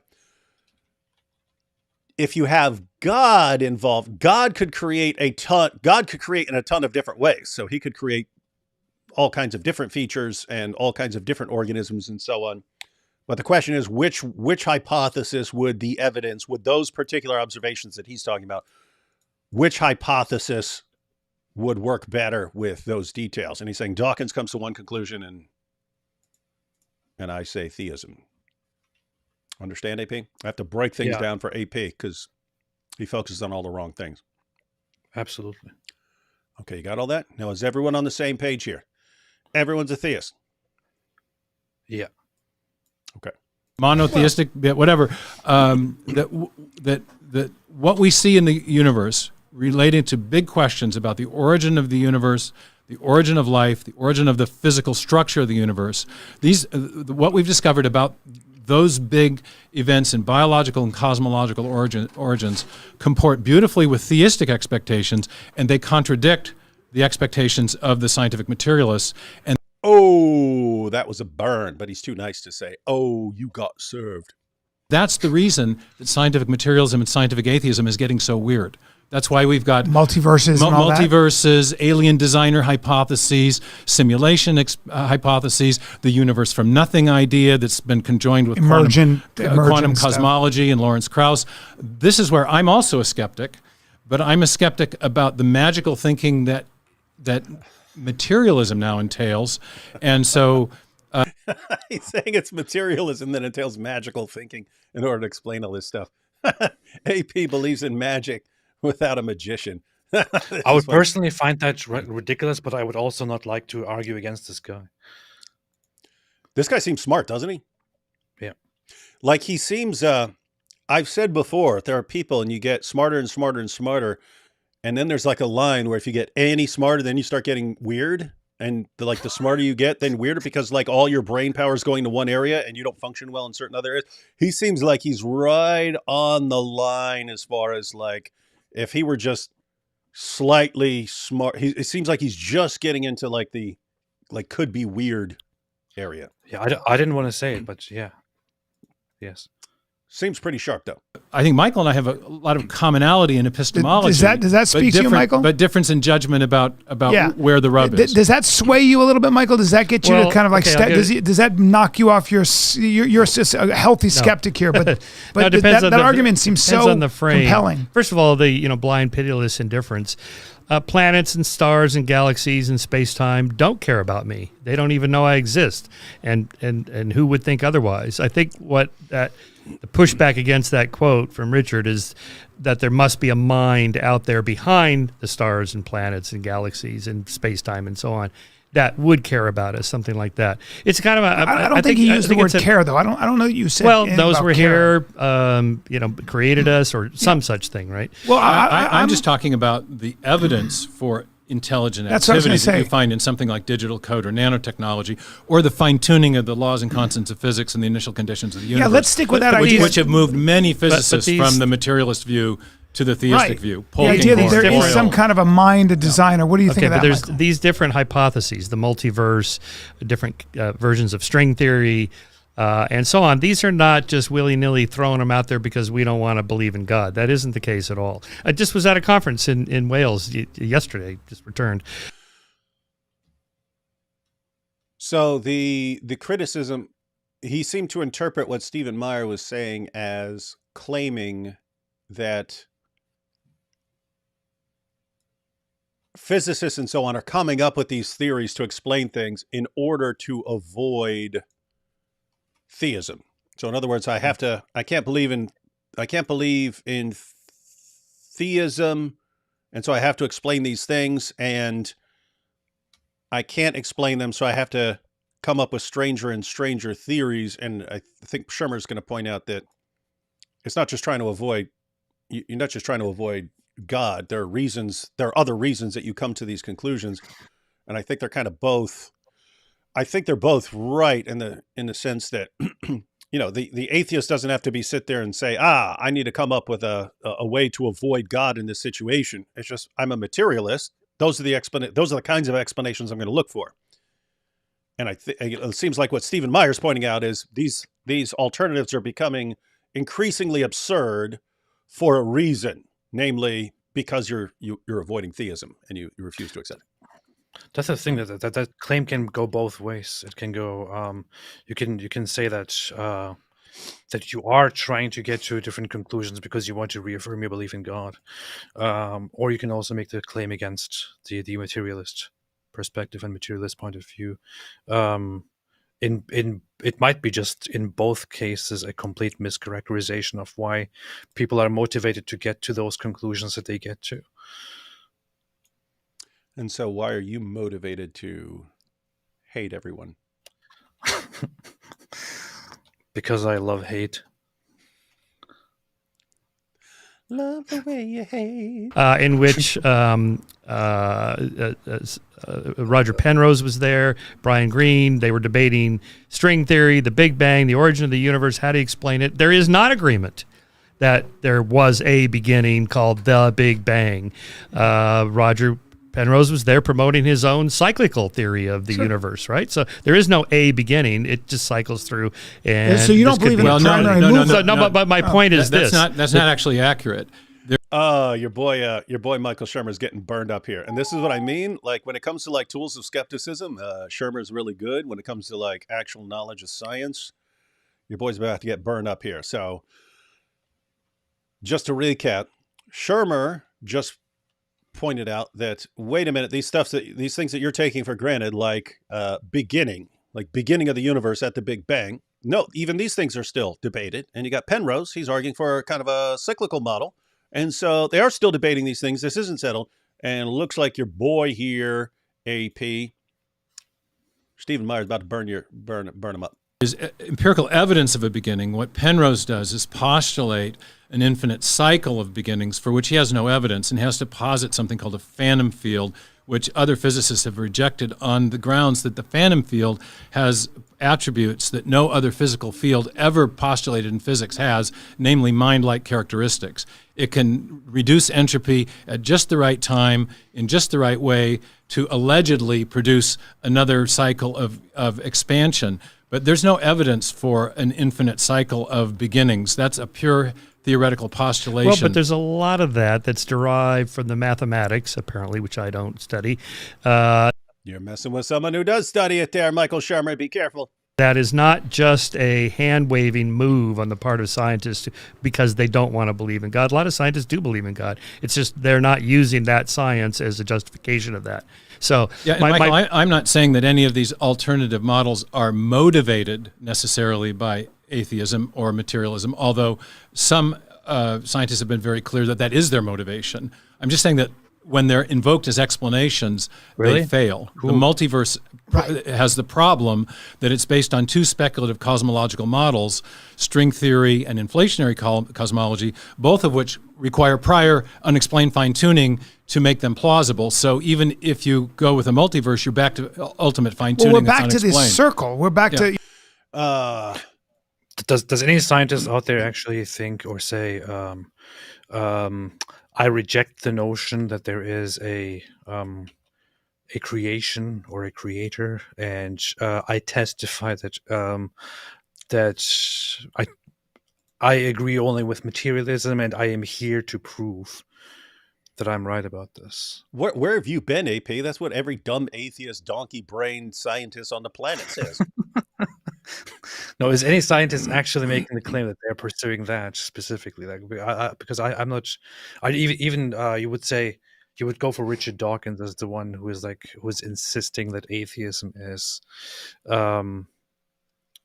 is right, and that there is no such thing as a creation, there is no such thing as a God. But I personally have never heard from him directly such a stated goal that he wants to pursue the goal of proving that there is no God, or of proving that of using science specifically to show that everything can be explained in a materialistic way and not in a theistic way. I don't think that is anyone's actual focus. No, and I don't think Stephen is saying that, because he said he's not saying that this is motivated, and he pointed out there are some people who have said they're motivated by these kinds of things, but it's more like it's more like people, because and matter of fact, Michael Shermer pointed out that lots of physicists who are theists still approach this in the same way. They're not bringing in God as an explanation for various things and so on. So they are trying to still figure out, comparing and contrasting various theories and how they actually work with explaining what's around us. So I think it's like with people like with the people that they're talking about here, it's more along the lines of if you're a materialist, you're just going to accept. You're going to be looking for material. You're not going to be looking for God as an explanation of anything. You're going to be looking for materialistic explanations, and so if that's what you're left with, those are the things that are on the table. You kind of have to veer towards it. And the point he just started making, the point Stephen Meyer just started making, and I think he fleshes it out more, is they fail. If that's what you're thinking is, hey, now I have this materialistic, this alternative materialistic explanation, He's pointing out that none of these actually get you away from the issue because they all point to a designing intelligence. So what he was just saying there is if you go in the route of the multiverse, well, that's based on theories, which they also have theistic implications. So even if you go with Penrose and what he needed for his cyclical model, he says it starts to sound like you need an intelligence because it can actually reduce entropy at very specific points and so on. So it sounds like he's saying, hey, if we just take the way things look as far as like the Big Bang and fine tuning in the universe and so on, that points to theism. Once you try to come up with other explanations, those additional things you're proposing seem to me to point to theism as well. And so it's like he's saying there is no escape. There is no escape in these alternative explanations of things. I see that he says that people are generally not motivated by that, although some are. And that's the thing. That's what my mind does. When I hear that, I'm like, wait a minute, does anyone actually do that? Does anyone actually? Yeah, there's a famous quote by Richard Lewontin, and he said that the things we're saying, it's not because science is compelling us to say them. It's because we have a prior allegiance to materialism. And he goes through this and he says, so we have to select only the positions that are materialistic in nature. And he says, because we cannot allow a divine foot in the door. So I think he's thinking of some of the guys like that, but I think you're right. And Michael Shermer is right. And Stephen seems to agree that like most people aren't it's not like you're a scientist and you're coming up with your hypothesis about the origin of the universe. You're like, how can I avoid God here? How can I avoid God? If you're a materialist, you're just not thinking of that. You're thinking, how do I explain all this? And so, yeah. I'm not any closer to the truth. I'm just in a world of theorem and theory, and let me simplify. Maybe this is a better way. I cut him off though. I should let him finish his point. My larger point was that we don't know for sure. What banged the Big Bang, what was there before the Big Bang, and so on.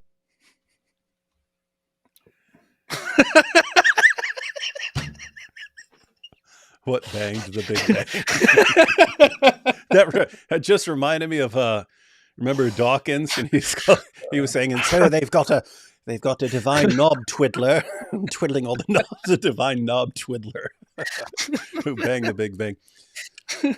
I immediately looked at you because I knew you couldn't get over that. No, and I also remember there's an old joke.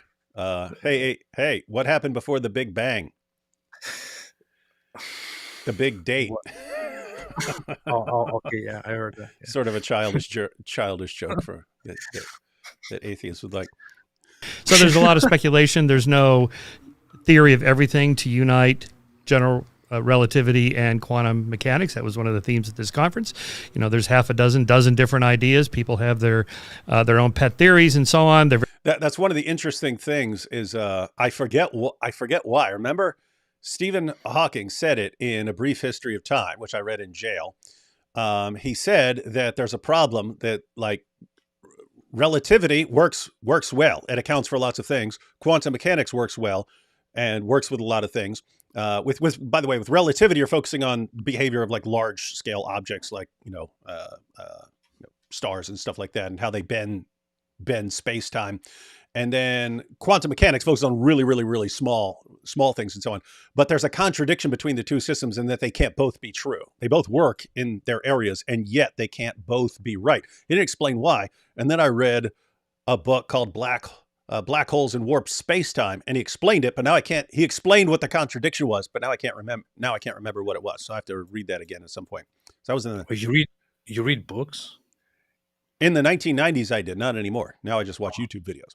Good. Got it. Because Andrew Tate said it's a waste of time and only losers read books. So. That's true. And so, yeah, Shermer here is just pointing out that they're still working on that. How do we reconcile this? Because there's a contradiction involved, and he's saying there's a bunch of different theories, and they're working on them. Difficult to test, if at all, or maybe they eventually will be tested. That was one of the themes of this conference was you guys promoting the standard theory are going too far. you don't have the kinds of confidence you should that you would need with the evidence that we have. Therefore, it's still open to debate.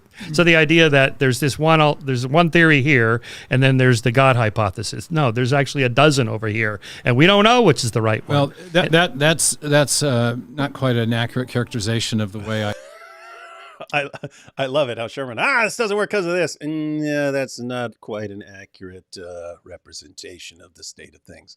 argue the case, because what I show is that there are multiple cosmological models, and even the ones that are attempting to undermine the claim or the evidence for a definite beginning to matter, space, time, and energy, such as the quantum cosmological models, or the cyclic model of Penrose, or the Steinhardt model, that if they get rid of the beginning, they end up having subtle theistic implications for other reasons. So are those subtle theistic implications the idea that there has to be a first mover? Is that typically what happens? Is that if you reject an absolute temporal beginning to the universe with one of these other models, you end up creating more acute fine-tuning problems. The quantum cosmological models have that problem. That in quantum cosmology, which was the famous, the approach of Hawking and Hartle. I don't know what that is. Sorry, quantum cosmology. We'll probably. This discussion goes on for quite a bit. Probably once he wraps this point up, we'll probably just go over to taking super chats and stuff like that. But this is kind of the takeaway as far as Stephen Meyer's point is concerned. The sort of big takeaway here is if you look at some of the big features of the world we're in and life, that there's a beginning to the universe, that the universe is finely tuned, and the actual features of life, he says that the conclusion that he's drawing is those features fit a lot better if you start with a theistic hypothesis than with a non-theistic hypothesis. And then how he expanded it here, which again is the takeaway, is he's saying, I look at all the alternatives. So what's the alternative to the beginning of the universe? What's the alternative explanation of fine-tuning? What's the alternative? He says, I look at all the alternatives, and they actually, to me, look like they would have theistic implications as well. In other words, once you go with a different model, all of a sudden now you need more fine tuning to get that to work, and so you're not dealing with the fine tuning problem. You're making it a bigger problem for you if you're focusing just on materialistic explanations. He's basically saying there's no escape route. Any of these other explanations that you want to go with, if you want to go with multiverse or cyclical model or anything else, it doesn't actually get you away from the theistic implications. So we'll let him finish this point up here. Let me back up slightly, and then we'll get AP's assessment on this and how he can possibly continue being a donkey-brained atheist after hearing this, and we'll take some questions. My assessment after these guys? One of these other models, you end up creating more acute fine-tuning problems. The quantum cosmological models have that problem. That in quantum cosmology, which was the famous, the approach of Hawking and Hartle. I don't know what that is. Sorry, quantum cosmology. There was a very popular book by Stephen Hawking, The Brief History of Time. Yeah, I read it. Couldn't get. It's look at my face. It's a very difficult book because it purports to be Everybody's a popularization. telling me how great the book is, and I know they didn't understand it because I started. Everyone, see this before your time, AP, but Stephen W. Hawking came out with A Brief History of Time in the 1990s, and it's supposed to be a popular explanation of cosmology, and no one could understand it. No one could understand it. So it was called, I think it had some label back then, the most unread book in the world, right? Because everyone was buying it, and then everyone would give up very, very, very quickly. That makes sense. Not D. Wood. D. Wood is in a jail cell. D. Wood read it and then read it again and still didn't understand a lot of it. And I was like, I go down the wormhole here, and I was like, hey, man. Which was interesting because, again, then I read Black Holes and Warp Space-Time, and it was much clearer to me. So I don't know if Hawking is just bad at explaining things or something. I didn't study physics. I don't know what I'm doing here. So, yeah. Yeah, well, in Hawking's book, he purports to get rid of the beginning in his popular book by invoking something called imaginary time, and he makes a mathematical transformation in the description of space-time, of the universe. But he gets rid of the implication of a beginning to time only as an intermediate step in a mathematical procedure, and that intermediate step involves imaginary numbers, which have no physical meaning in that intermediate step. When he converts the transformation back to real time, the singularity reemerges. And in all his technical work with James Hartle up at Santa Barbara, they never get rid of the singularity. They have to presuppose the singularity to try to explain the origin of the universe using principles of quantum mechanics. And what's really interesting about and these are really the main alternatives to standard Big Bang cosmology with a definite beginning to the universe. And what's interesting in all of these models is that they end up explaining the universe by reference to pre-existing mathematics. They end up explaining the universe in terms of pre-existing mathematics. That's interesting. I just wanted to point out the next Zakir Naik here. There's a debate. Where's the chess something and all the insults? And that just made me think, like, what if Ali Dawa and Muhammad Hijab were in there right now? They would. Isn't it interesting that like Michael Shermer can sit here, like I know he's disagreeing with lots of things, but he will just sit here and listen. And then like people will listen to Michael Shermer. Isn't it totally different from like the Dawa scene? It is. You know what my biggest problem with this Hey, whole why are you thing totally is? out of focus? People are complaining. Why are you totally out of focus? What kind of crap camera do you have? What? Do you have autofocus? Wave at the camera, AP. I have the best. Oh, there you go. camera. There you go. There you go. Interesting. You're good. You know what my problem with this whole thing is? It started out with a rather not so deep discussion led by this Colin guy, and I was like, what is even the point of this? Like, this is not even important. And then, and then these two guys take over, and from the underwhelming thing that I was just listening to and the very low expectations, we suddenly jump into this, and I'm suddenly completely lost. And I think, wow, I've never felt so dumb in my life. Well, keep in mind some of the stuff some of the stuff that he's talking about. There are not a lot of people in the world who understand what he's talking about. Yeah. So it's kind of a situation where you'd have to take his word for it a little bit. But yeah, he's pointing out, Stephen W. Hawking and going with, imaginary mathematics and stuff like that to get things in order to avoid certain things. He's pointing out so he had two different points. The one I mentioned a couple minutes ago was that any of the alternatives that you want to go with, as opposed to the main current views like Big Bang cosmology and stuff, all the alternatives of that stuff that someone could think that he can use. Well, I don't have to explain, how the universe got here as far as in terms of Big Bangs, like, who banged this thing into existence?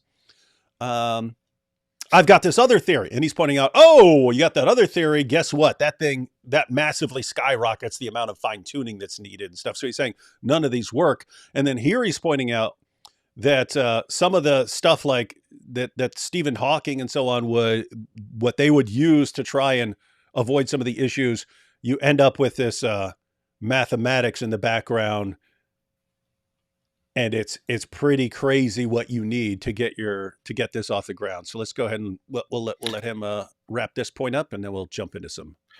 I totally understand both of those, and I understand the point that he's making.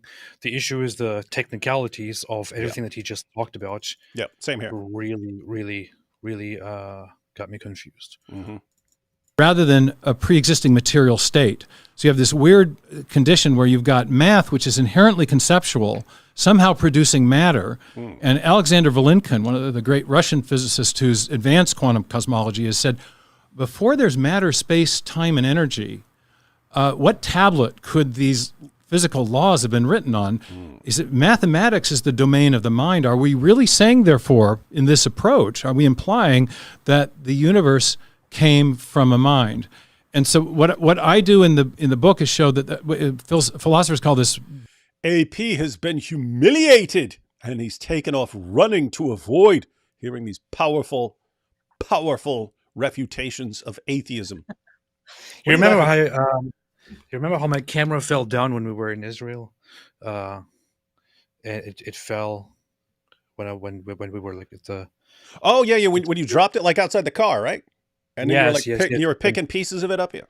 Yeah, and I think since then the ability to focus. I don't know why. I don't know how that works, but something broken. How can someone donate to you to replace your crap camera that's broken now?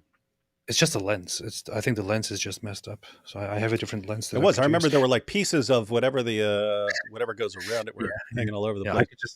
I could get a new lens. This lens was good because it has like low light focus and stuff. Hey, a little behind the scenes. So you had that, and you drop your camera and break it, and you're ready to cry.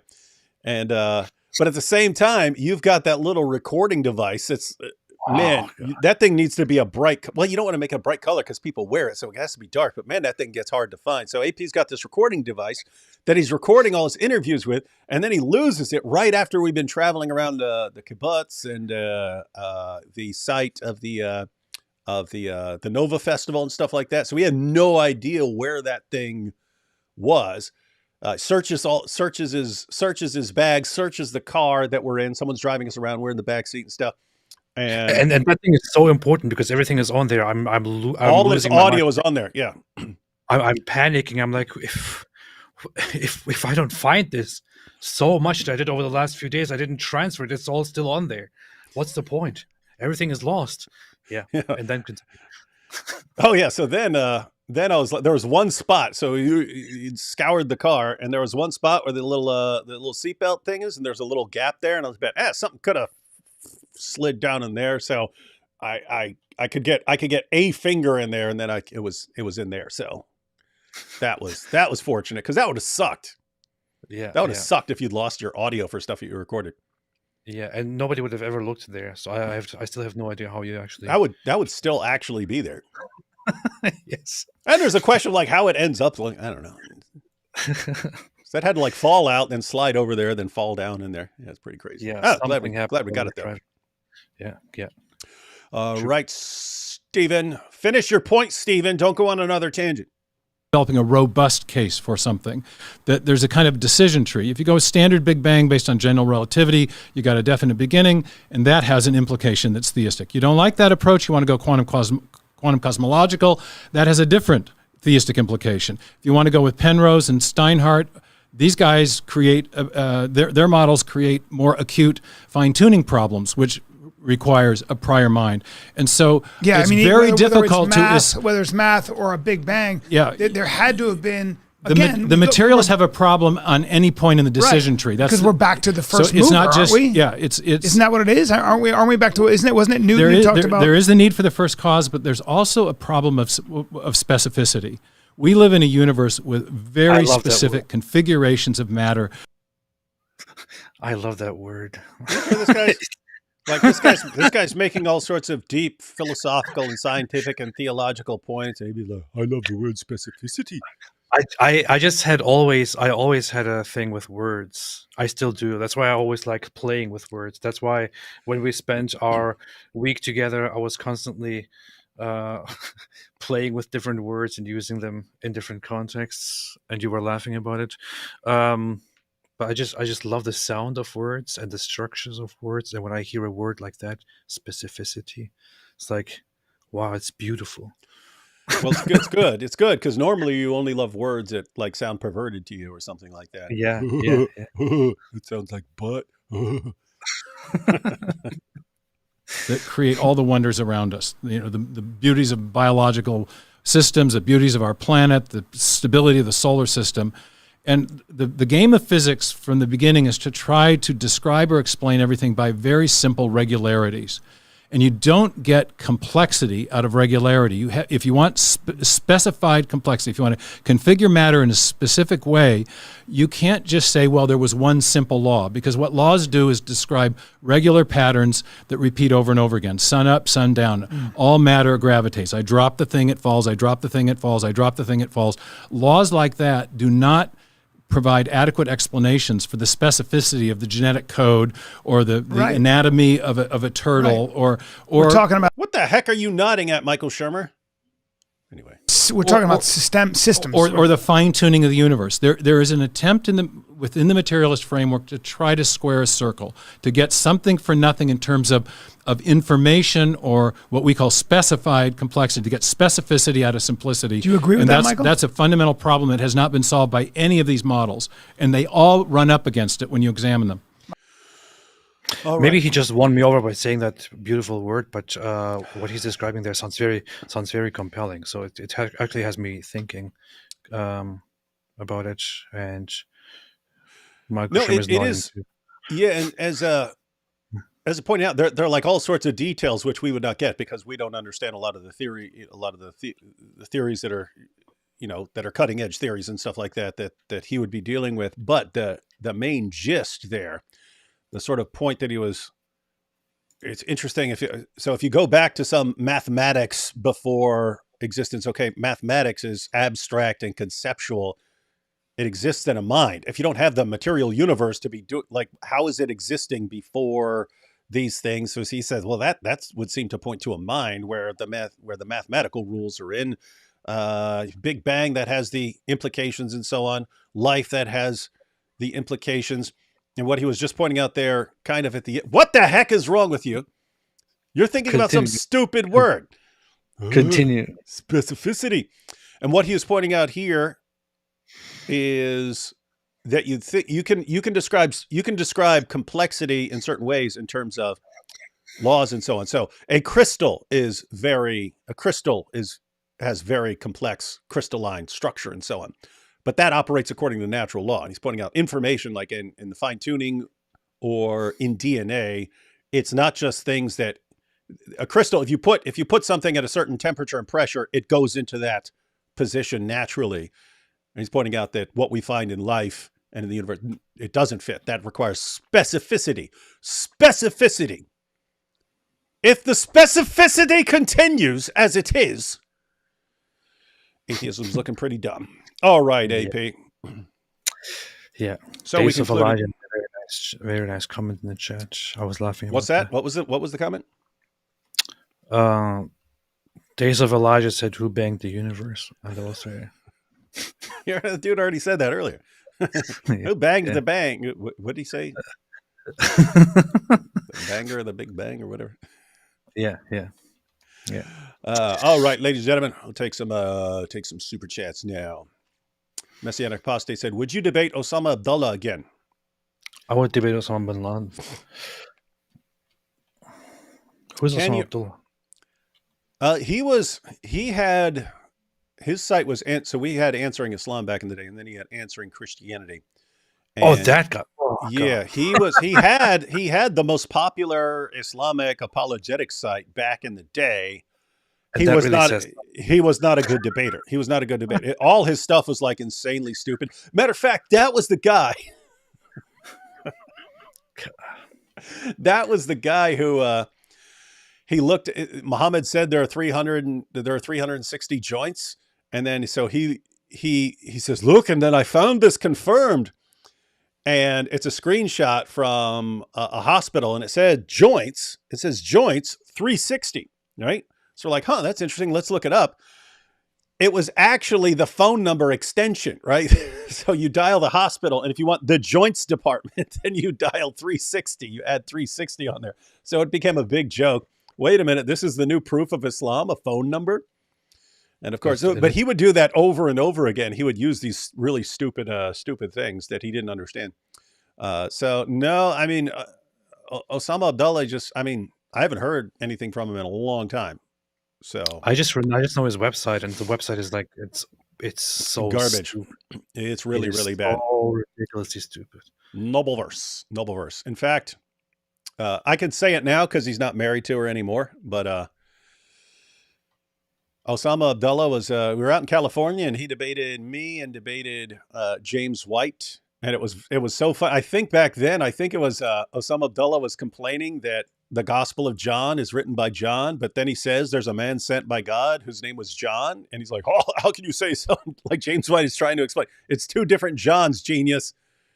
It's the Apostle John. He's talking about John the Baptist. He's not confirming himself as sent by God. And like Osama Abdullah couldn't understand that there are two different Johns. It's sort of like Muhammad not understanding there are two different Marys, right? Like they don't get it. If it has the same name, it must be the same. Why is like there's 7 trillion of you named Muhammad then if it's the same person has to have it? It's such a common name. But so anyway, so he did his debate with me, and then he was debating James White, and his wife came out and talked to one of the organizers and said, "I don't think you should be getting my husband to defend Islam in these debates." It's like, gosh, man, your own wife throws you under the bus. Wow. That's pretty bad. Yeah. Pretty bad. Can you remember that big argument Osama had with Ehtisham Ghulam in the comment section of the Answering Muslim site? No, I do not. But I do remember Osama Abdullah and I think Nadir Ahmed were threatening to beat each other up and stuff. But we were CC'd in the discussion. So these guys are talking about beating each other up and stuff. Oh boy. But like a bunch of Christian apologists are CC'd in this discussion. It was funny.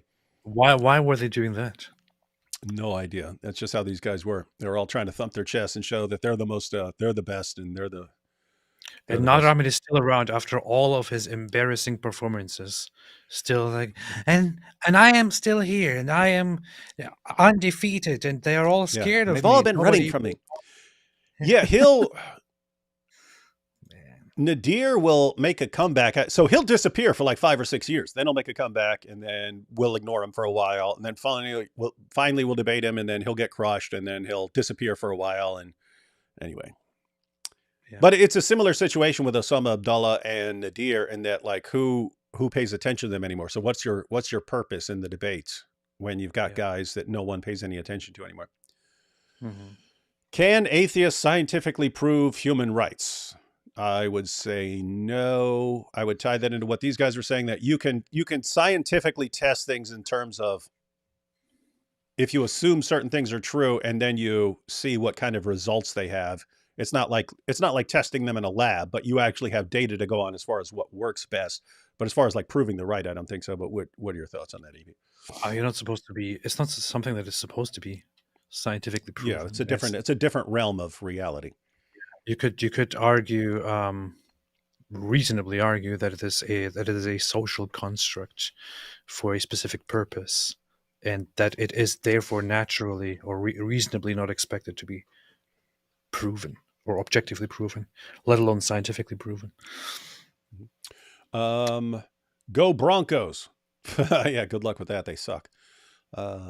Peace be upon me says, D. Wood, tell that heathen sitting next to you, I was atheist my entire life, studied philosophy, found God, and saw Jesus in my dream recently. AP, God love you. Who's sitting next to you? What did he say? A heathen. So okay, but who's sitting next to you? I'm not sitting next to you. I'm sitting over here. I'm not. We're not in the same place. As far as what people observe on their screen, so you're contradicting their observations of us sitting next to each other. I have my own reality and my own truth. So, yeah. Christians gave us science and universities. Most modern tech was invented by Christians. These have been hijacked by atheists who now deny Christians. So what we can say is that atheism is parasitic. It's like a lamprey clinging to the side of a mighty shark, and the lamprey looks around and says, "Wow, I'm going through this. I'm going through the ocean so fast." Yeah, you're clinging to a shark, sucking the delicious blood out of Christianity. Now, I don't know what your whole perspective on this is, David. I know you are a fanatic in terms of religion, so you will probably say, "Oh, it's all Christianity." But the thing is, so when people claim that it's like atheists doing science or and not Christians and all of that, it the very well-known people, Isaac Newton and all the others who made these big major contributions, the first steps, were people who did believe in God, but back then everybody believed in God. So that's correct. It's like you can't based on Yeah, those. yeah, you people. can't. Yeah, what you can't say. Why didn't atheists discover that when you didn't have Yeah. atheists back then? That's true. Yeah, yeah, Yeah. yeah, yeah. But yeah, that's getting it. Yes. Yeah, and what I had this matter of fact, I discussed this in my debate with Michael Shermer, and I made a separate video out of it. I did point out that as far as the pioneers of science, they were saying they have certain ideas that are connected to their theism, like the universe is created by a mind, and so they compare the universe as like another book, or they compare it to like a structure made by an architect. But they have that in mind, and their concept of a lawgiver, that laws of the universe, scientific laws that they're given to you by, and notice that the entire analogy is like it's within human laws, that you have the leader of a domain who makes laws and so on. They're viewing the entire universe like that. But it's interesting, we still talk like that in terms of laws of nature and so on. But so they run with laws of nature because they believe that there's like this cosmic architect and cosmic lawgiver who's giving the laws. So that's one. They believe that the kind of universe that we're dealing with is intelligible. Like it can be understood because it's rational at bottom. Two, they believe that we're the kinds of things that can understand it because they believe that we are created in the image of God. So something that's not created in the image of God might not be able to understand this stuff, but we are.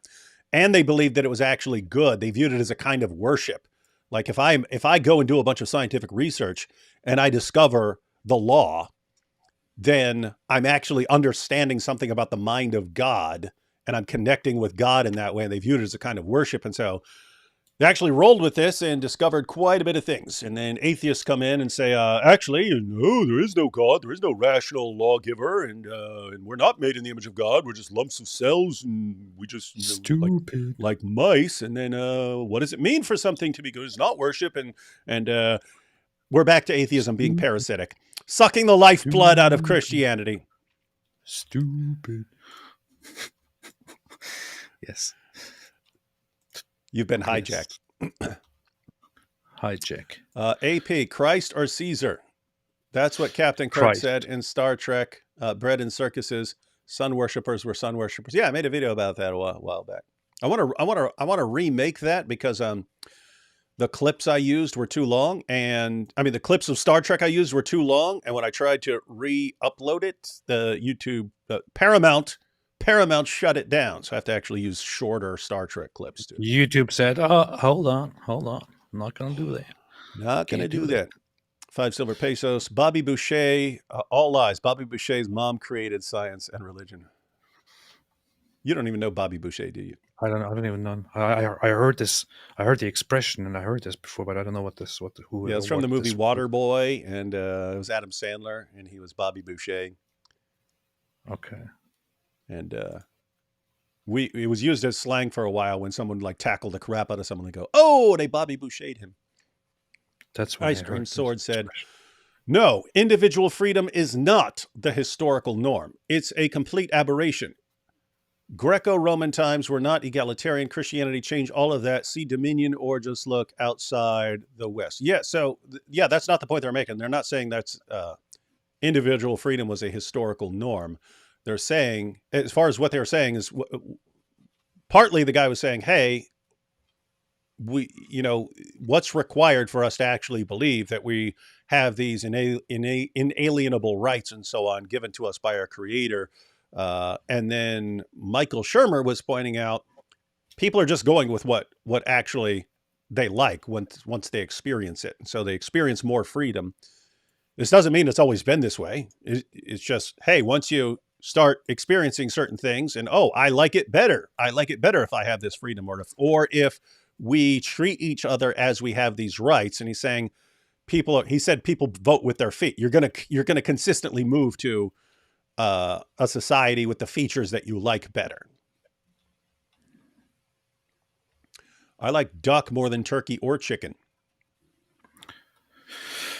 Duck is cool. Yeah. Yeah, I like duck. Do you not read super chats from before the stream went live? I don't have access to super chats from before the stream was live. Shame. I don't know what you get on StreamYard, but I use Ecamm and it only starts once I go live. Shame. Kurds are cool. They are anti-Islamist. How dare you insult them? Yeah, good point. I insult people when I like them. Yeah, me too. See? D. Wood, how could you allow that kind of language? Is that talking about like earlier when we were saying golly and stuff? Oh no, this yes. Apostate boo-hoo. This comes from Apostate Prophet. The picture's awesome there. Zishan said, how did David get Lionel Messi to go live with him? Isn't that a soccer player? It is. Do you look like Lionel Messi? It's called football. Not really, but I don't know. Just look it up. Google Lionel Messi. Which country is the little country, Kurdistan or Kekistan? We need to spend cash to protect a national border besides our own. Wait, what did I just say? What did you just say? You advocated Kurdistan, and then there's Kekistan. Yeah. Oh yeah, Kekistan is different. Kurdistan is the real one. Okay.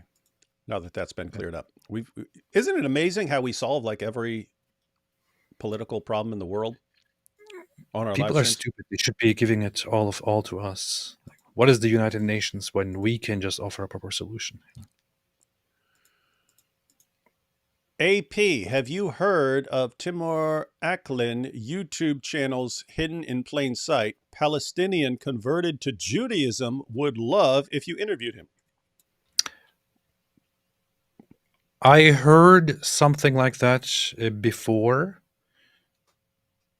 I think I'm familiar with it, and I think I did get that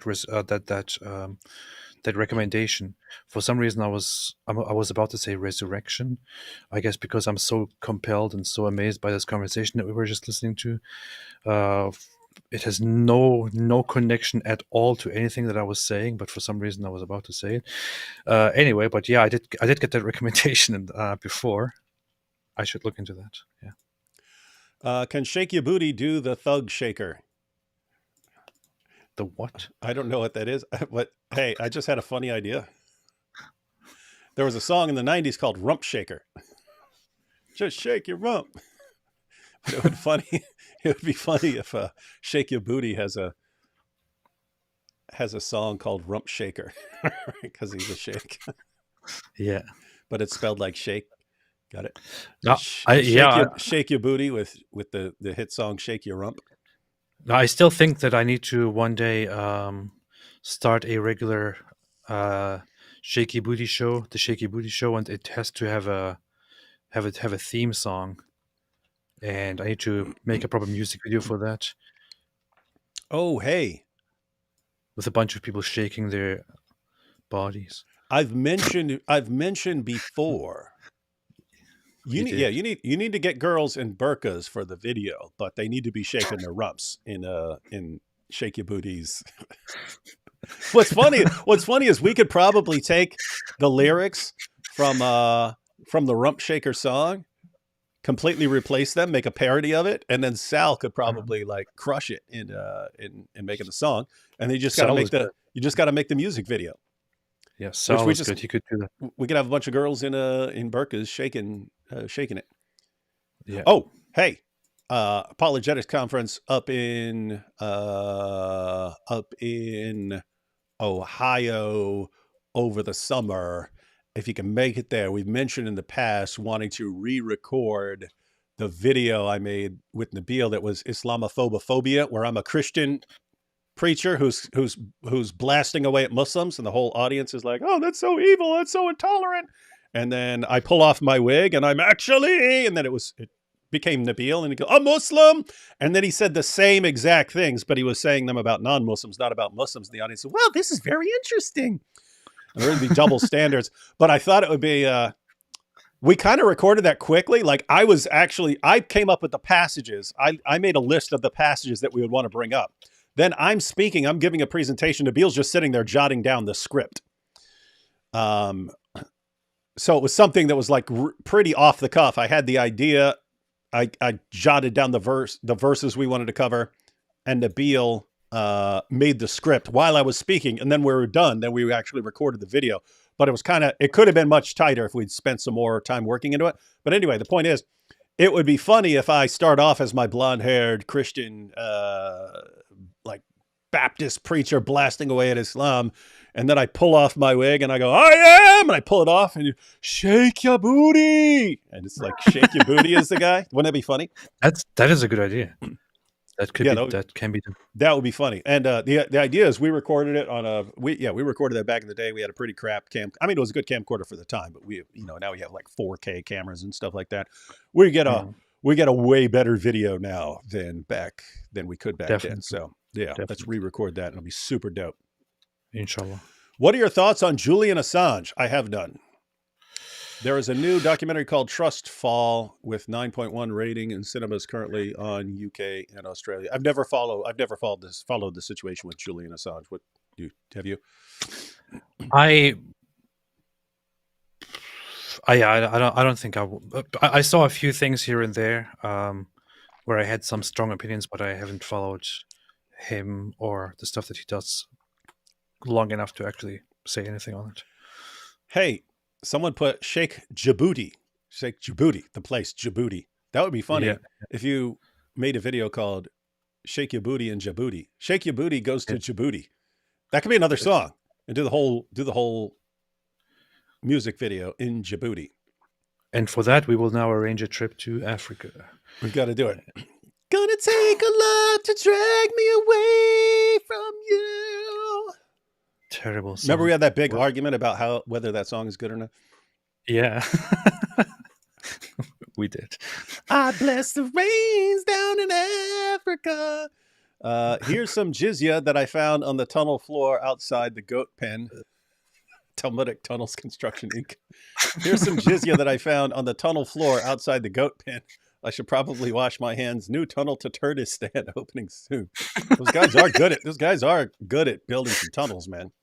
Yes, see, because when you hear tunnels, you think they just dig under the ground. They got some things propped up. When they actually go in there and they have like hundreds of yards of like network tunnels and stuff out there, and they're all like, and like these underground buildings and stuff like that. It's pretty, it's like, gosh, put your energies into something productive, guys. You actually have skills. You have skills that could be useful in helping people and not just for destroying Jews.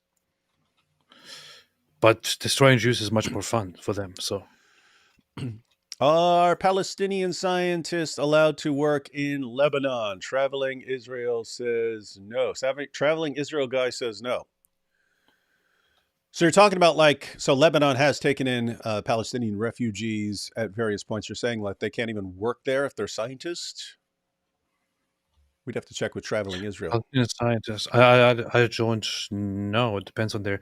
So Lebanon has a whole thing in place, a whole ban for anyone who holds an Israeli passport or who has been to Israel. But I'm not sure if that also applies to Palestinians. Yeah, I'd have to see what the basis is for that. D Wood, do you hate Mike Winger more than Hakikachu? Well, I mean, I don't hate anyone. I love people, even my enemies, like Mike Winger and Daniel Hakikachu. But with Hakikachu, so he's doing all sorts of messed up things like defending child marriage and stuff. But you can see why. It's because of his ideology. It's like, what excuse does Mike Winger have for being so horrible and treating people so horribly all the time?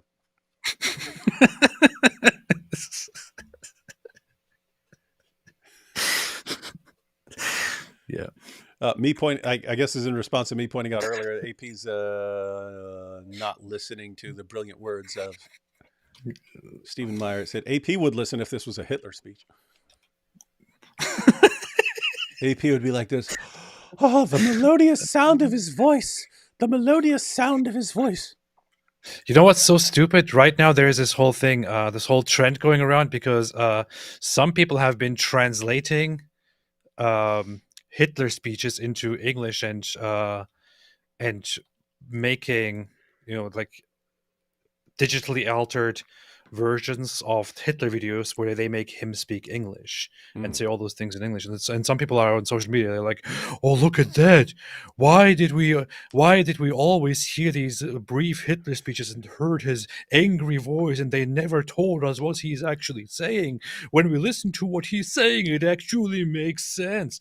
Just a bunch of Nazis on Twitter saying these ridiculous things, and some of them arguing things like, "Oh, and he never said any of those terrible things that they claim he said, like exterminating populations and all of that." And it's just so stupid because I remember very well that there is indeed such a speech. So I looked it up yesterday, and you can find it on the website of the Holocaust, of the Holocaust Museum, of the Holocaust Memorial something. And it is a speech where he directly says, where Hitler says, if Europe plunges into a war instigated by the Jews between the European people and the Jews, the outcome of it will only be the annihilation of the Jews. And he's making a prophecy. That's what he says there. So this is an actual speech that you can find. And then you have, in the face of that, people who are still Holocaust deniers and who are like, "Oh, he's just being demonized for no reason." Anyway, totally unrelated, but yes. Yeah, guys, don't get AP started on all that stuff. Sheep Among Wolves would be cool for you guys to watch together. It's on YouTube, and it's the underground church in the Middle East. That sounds based. Let me screenshot that title. Some of these places, you can't just sit there and watch someone's documentary or something like that. You'll get you'll get flagged. Sometimes they'll even shut down the live stream or something like that. But it might be a situation where, it's meant to inform people, we might be able to just get permission. Hey, can we get some guys together and watch your documentary? And they were like, "No, can't." Hey, AP, it's from Brianna. Yes. Hi, AP. Are you content with the idea of no God and the meaninglessness that it entails? That's not what it says. Oh, I was paraphrasing. Yeah, I am. Pretty much, yes. That's your answer, Brianna. But no, I see where Brianna comes from, and it does feel like, or it looks like it might be a very uncomfortable or very concerning, very stressful, very scary idea. And for me, it actually was at some point. It's not anymore. It's for a long time now. It has been I've been quite fine with it. That said, she recommended a book to me, and I have been listening to that book. And I still am. I still haven't finished it because I took a break from it because I was focusing on different things. But it's a very interesting book. Just want to let Brianna know. You don't know what you're talking about. What? Yeah. Here we have Apostate Mummy. Hi, guys. Knowledge. What are you laughing at? Apostate Mommy, that's me. Hi, guys. Knowledge payment here. 1, are eating Korban meats. Acts 15:20. 2, Ottoman ended up in IKEA.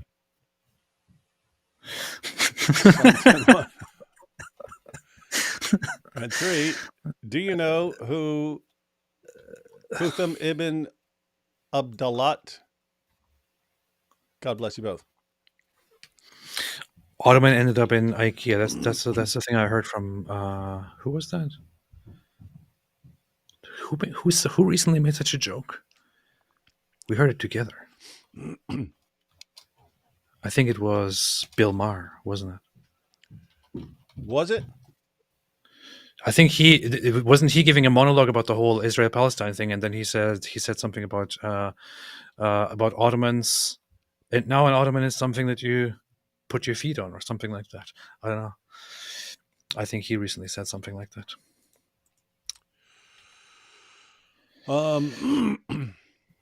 Let's see. And as far as Hutham ibn Abdalat, isn't that one of the proposed names for original names for Muhammad or something like that?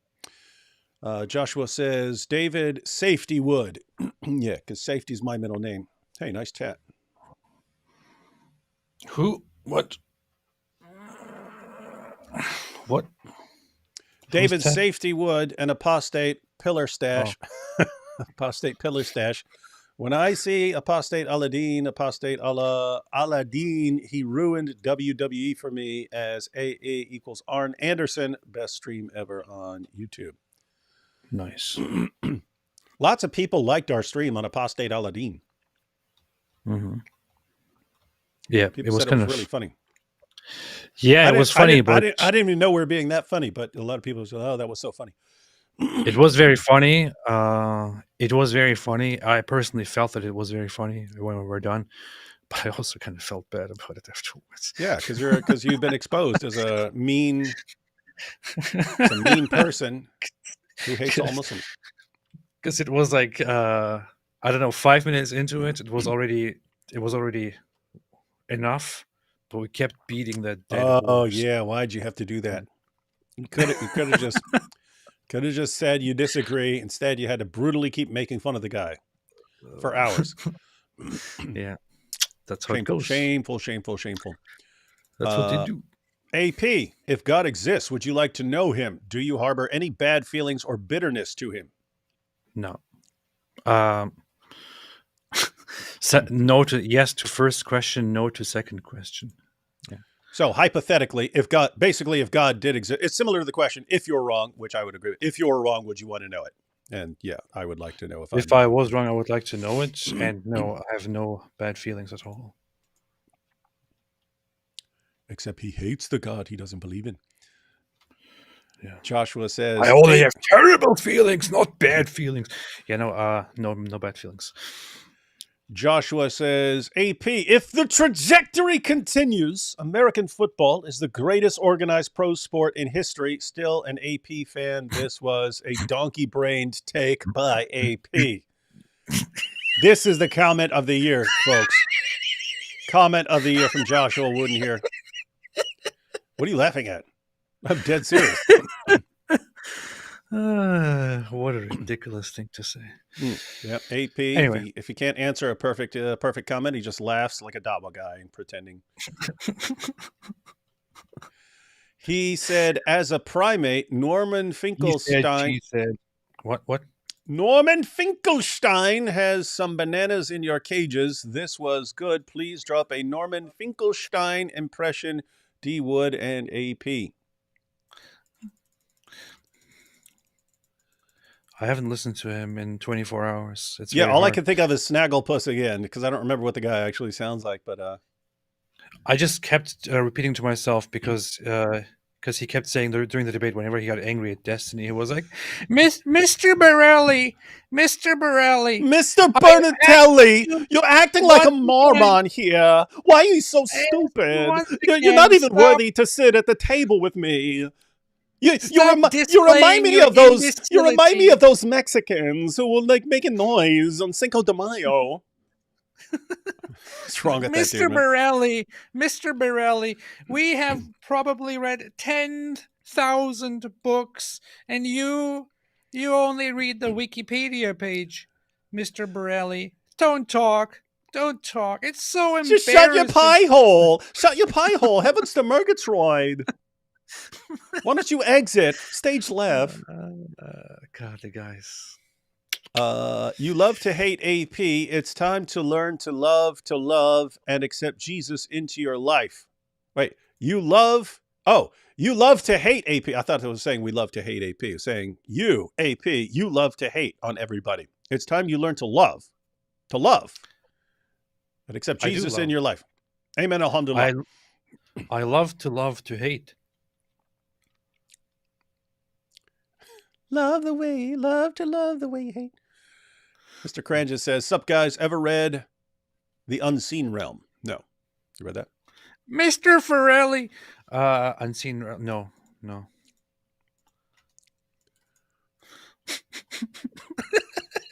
What? Just when I think about Norman Finkelstein again, his whole attitude. It's like a little child in the body of a grandpa sitting there And I mean, so the guy is so immature. It's unbelievable. Like how he's how he goes on a whole ego trip and rant because he's accused of getting something wrong. He's like, Mr. Borelli, please, I have read everything. I am more literate than you are, Mr. Borelli. Please stop. Like, what is wrong with this guy? And that's just, I mean, that's just terrible. That's just terrible reasoning. If a guy makes a point and you think he's terribly informed and doesn't know the actual evidence that you're familiar with, just say what the heck say what it is that refutes him. That's what you do. You don't just, I've read 10,000 books, so I'm right and you're wrong. You are stupid. You're a moron. I know everything. Yeah, because I mean, if you're going to pull rank like that, what do you do when a Zionist comes along and says, "Actually, I've read 25,000 books," and you go, "Oh, then I've been refuted. I've been refuted because he's read more books." What's funny is Destiny actually threw in some things there, like as Norman Finkelstein was bragging about how literate he is and how great he is, and Destiny is like, yeah, you also claim to be an Israeli scholar who can't even speak Hebrew. But anyway, that's he was saying stuff like that. That is funny.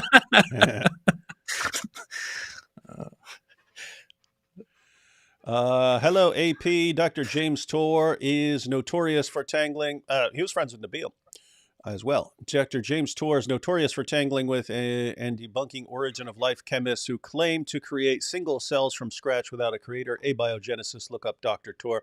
Yeah, he was your hero. What's that guy's name? Professor Dave, that atheist dude who flips out on everybody.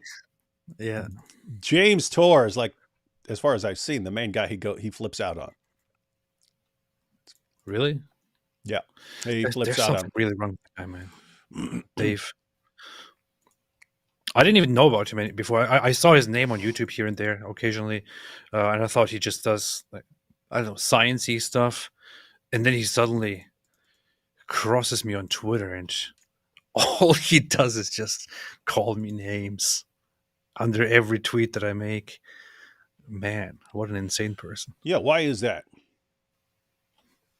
I don't know. In other words, he's not just going after. He doesn't just flip out on people like theists who argue for the existence of God or based on science or something like that. Just anyone who disagrees with him, he flips out on. Yeah, it was the whole thing. Like after October 7, he started going crazy, going on Twitter and arguing that everything Hamas does is basically justified. How dare I even suggest otherwise? I must be a bloodthirsty maniac or something like that. Like, shut up, man.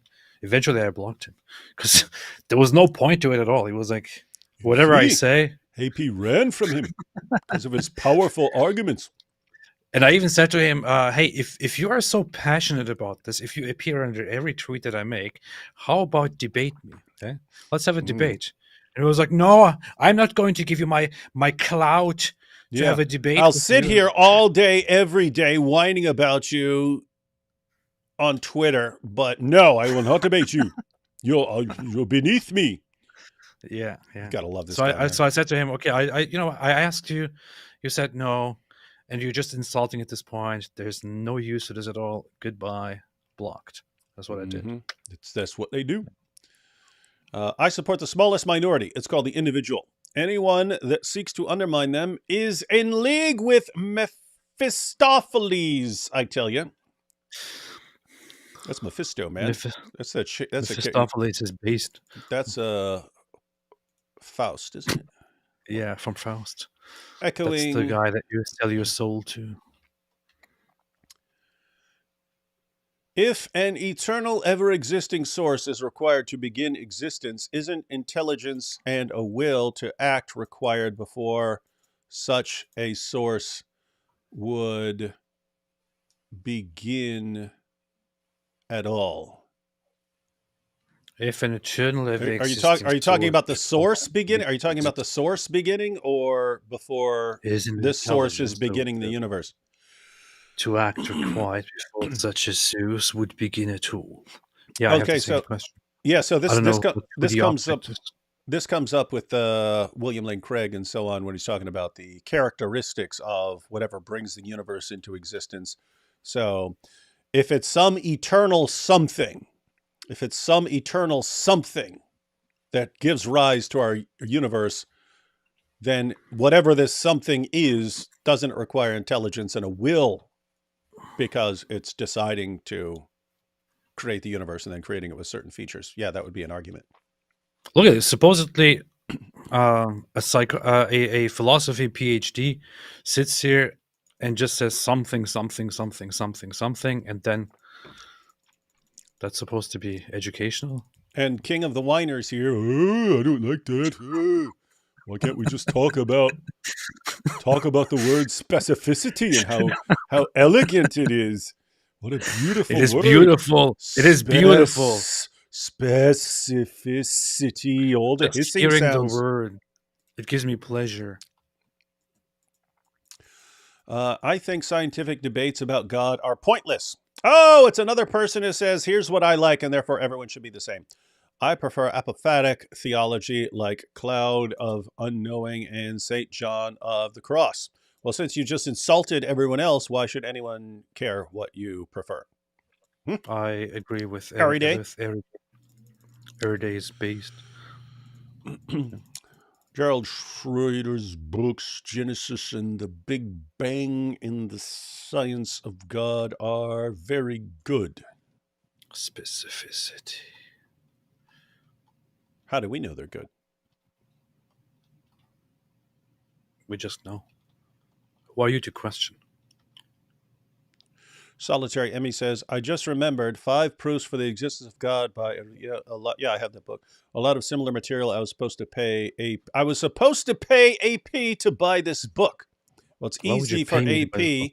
It's easy for AP to buy a book. Reading a book is a completely different problem. What's it called? 5 Proofs for the Existence of God. For the existence of God. Who's the author? Who's the author? By Edward Fesser. I see. Does science point to Islamic Platonism? No. Yes. The first law of biogenesis is life can't come from the non-living. So what is the alpha life? What's the alpha life mean? Big life. The first life. Yeah, it is. It is interesting so if you believe that once you actually have life, then life can continue spreading and changing and so on and adapting, and therefore you can get the complexity of life that we see around us. It's interesting what you need for that whole process to even get started. Because keep in mind, suppose you have, just by luck or chance, you get something that becomes a living cell, in the sense of something that has a metabolism and so on, and is consuming and so on.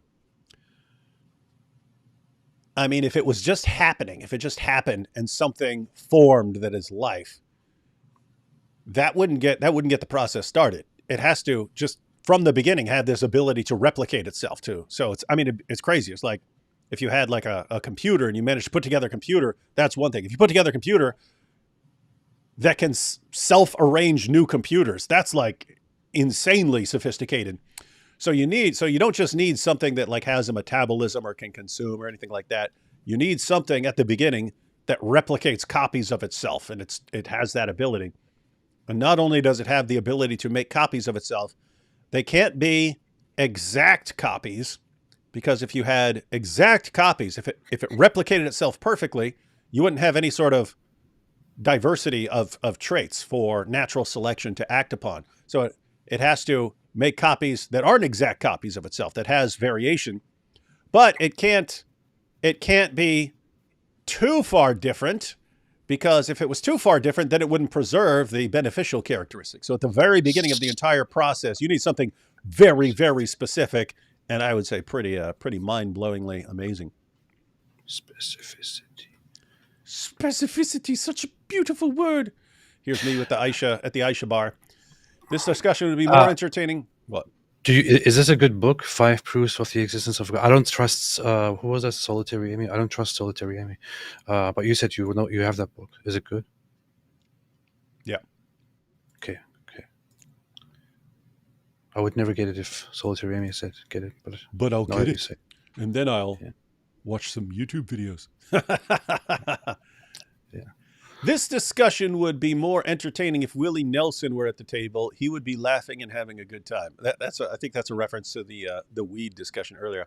I saw an interview with Snoop Dogg, and he was saying that he loved smoking weed with various people, and he said Willie Nelson's the only guy who just like completely could run circles around him. He said I was sitting there smoking with him, and I'm like, yo man, I need a break, dog. I need a break.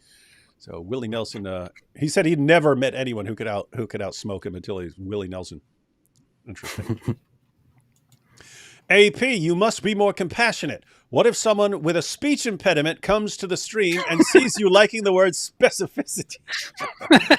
Oh, you got to say that right.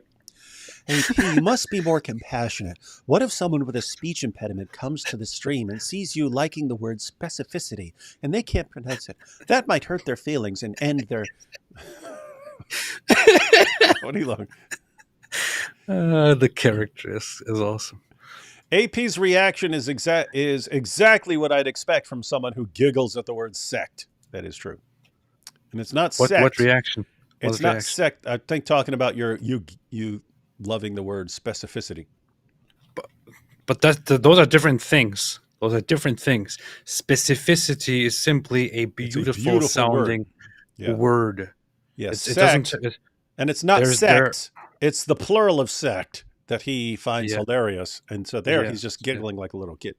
Yes, because it sounds kind of dirty, but specificity just sounds like just the auditory, the aesthetics, the beauty of this word, and how it is formed, and how it rolls over your tongue, and how it comes out of you once you speak it in different ways. It is. I'm laughing. Is such pleasure. I'm laughing because I saw the next comment. What is it? It's goes back to our discussion of the Big Bang from Goat Hub. Here at the best site on the web, we can show you what can make a Big Bang.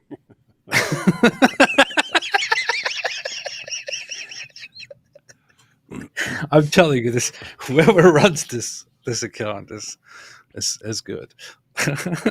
Very good. Very good at advertising. Mabuhay, whatever religion we're in, as long as we choose the right deed. God bless D Wood, and may the moon light the path for AP. And you know what the right deed is?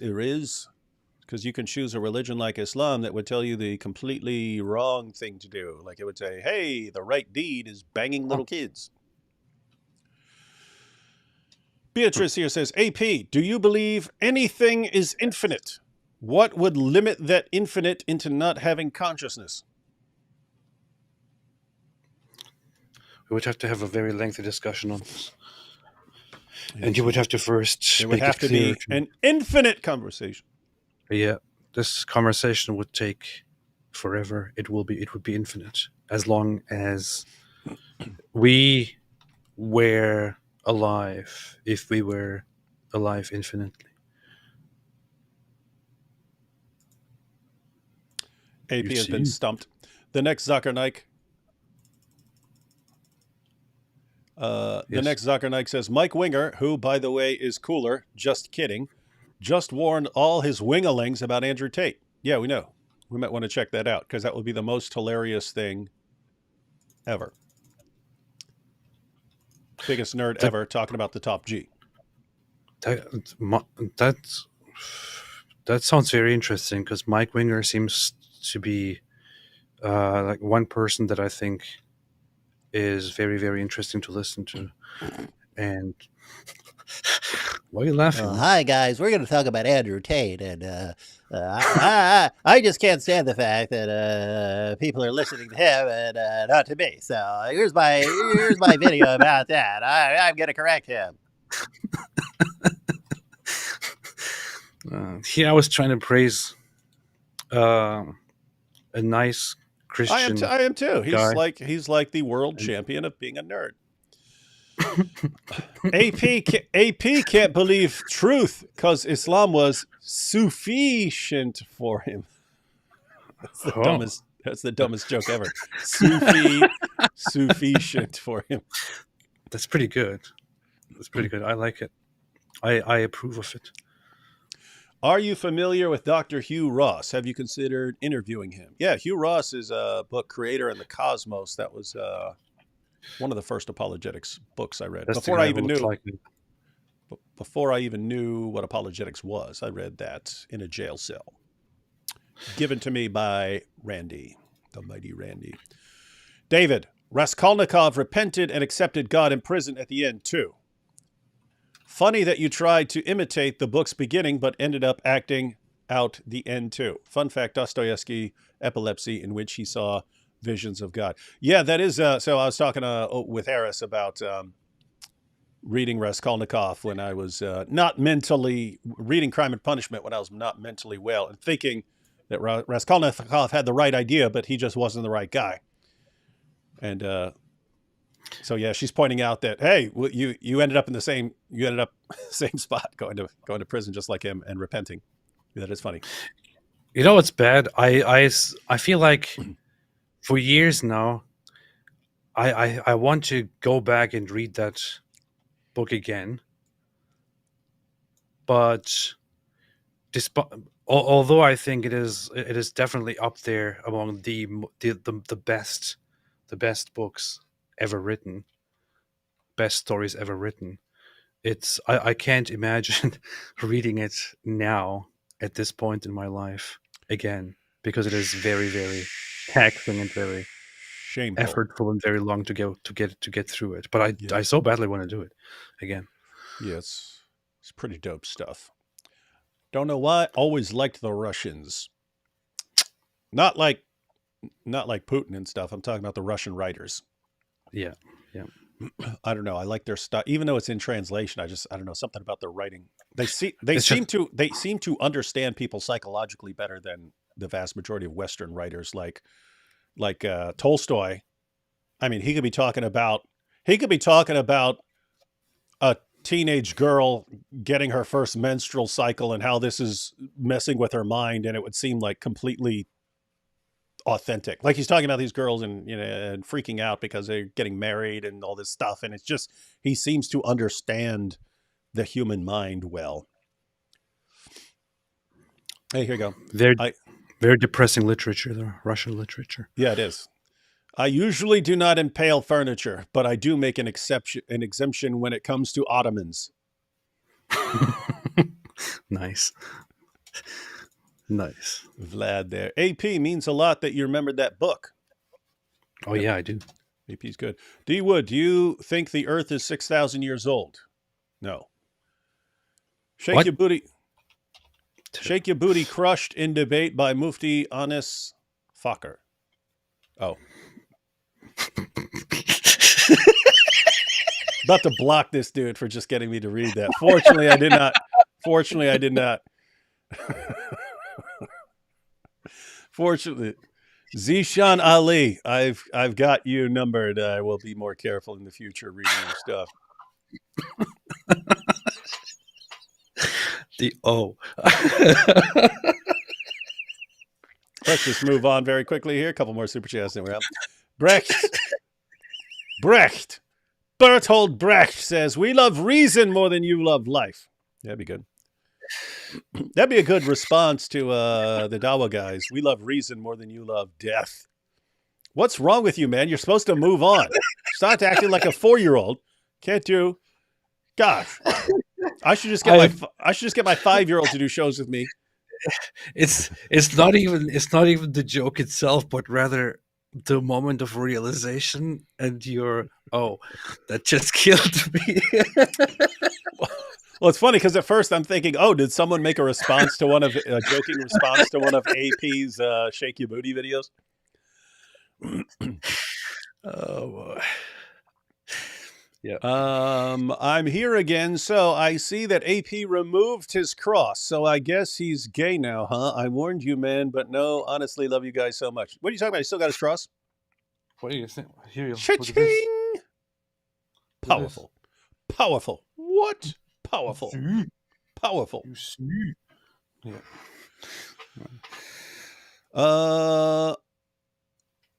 Let's see. Blue Moon says, why does it matter if some people are atheists as long as they do not harm anyone? Many say we need God, religion for structure, especially young people. Isn't it a bit dangerous? People may choose the wrong God. Well, there are multiple issues involved here, Blue Moon. So one is, well, beliefs can be relevant to how people live. So there's that. And two, there's a matter of some people just want to know what's true, right? Yeah. Like, yeah, so It's true. want to say, hey, if God exists, then I would want to know that God exists. Or if God didn't exist, then I would want to know that. If Islam were true, I'd want to know that. So there is just this idea of something is true, we'd want to know it. Hello, That's true. outsiders. Aisha, what language is it? What is this? What language? Is this French? Yes, Aisha joue avec sa poupée. What? I'm guessing it's something I don't want to read. I don't know. And finally, what if someone who doesn't like science watches... Oh, here we go. It's another warning. It's cool. We've had like 15 warnings during this show. What if someone who doesn't like science watches this stream? Dark side of Christian YouTube. Exposed. Career ended. Thank you. Thank you. Thank you. All right. AP. Yes. We're planning on going live again tomorrow on your channel, right? Yes. Give everyone an idea of what to expect over there. Yes. What are we talking about tomorrow on your channel, AP? Yes. Oh, Aisha joue avec sa poupée means Aisha played with her doll. That is true. That is true. Aisha jouait avec sa poupée means Aisha played with her doll. So It's what funny. are we talking about? Tomorrow we are... Mr. Borelli, tomorrow we are going to talk... No, tomorrow I want to look at Piers Morgan's conversation with Mehdi Hassan. Considering that Mehdi Hassan is a terrible guy, and something like that, we might want to have a look at that. That's what I'm planning for now. There's also something else about Mehdi Hassan that might be more interesting that I want to look into. But yeah.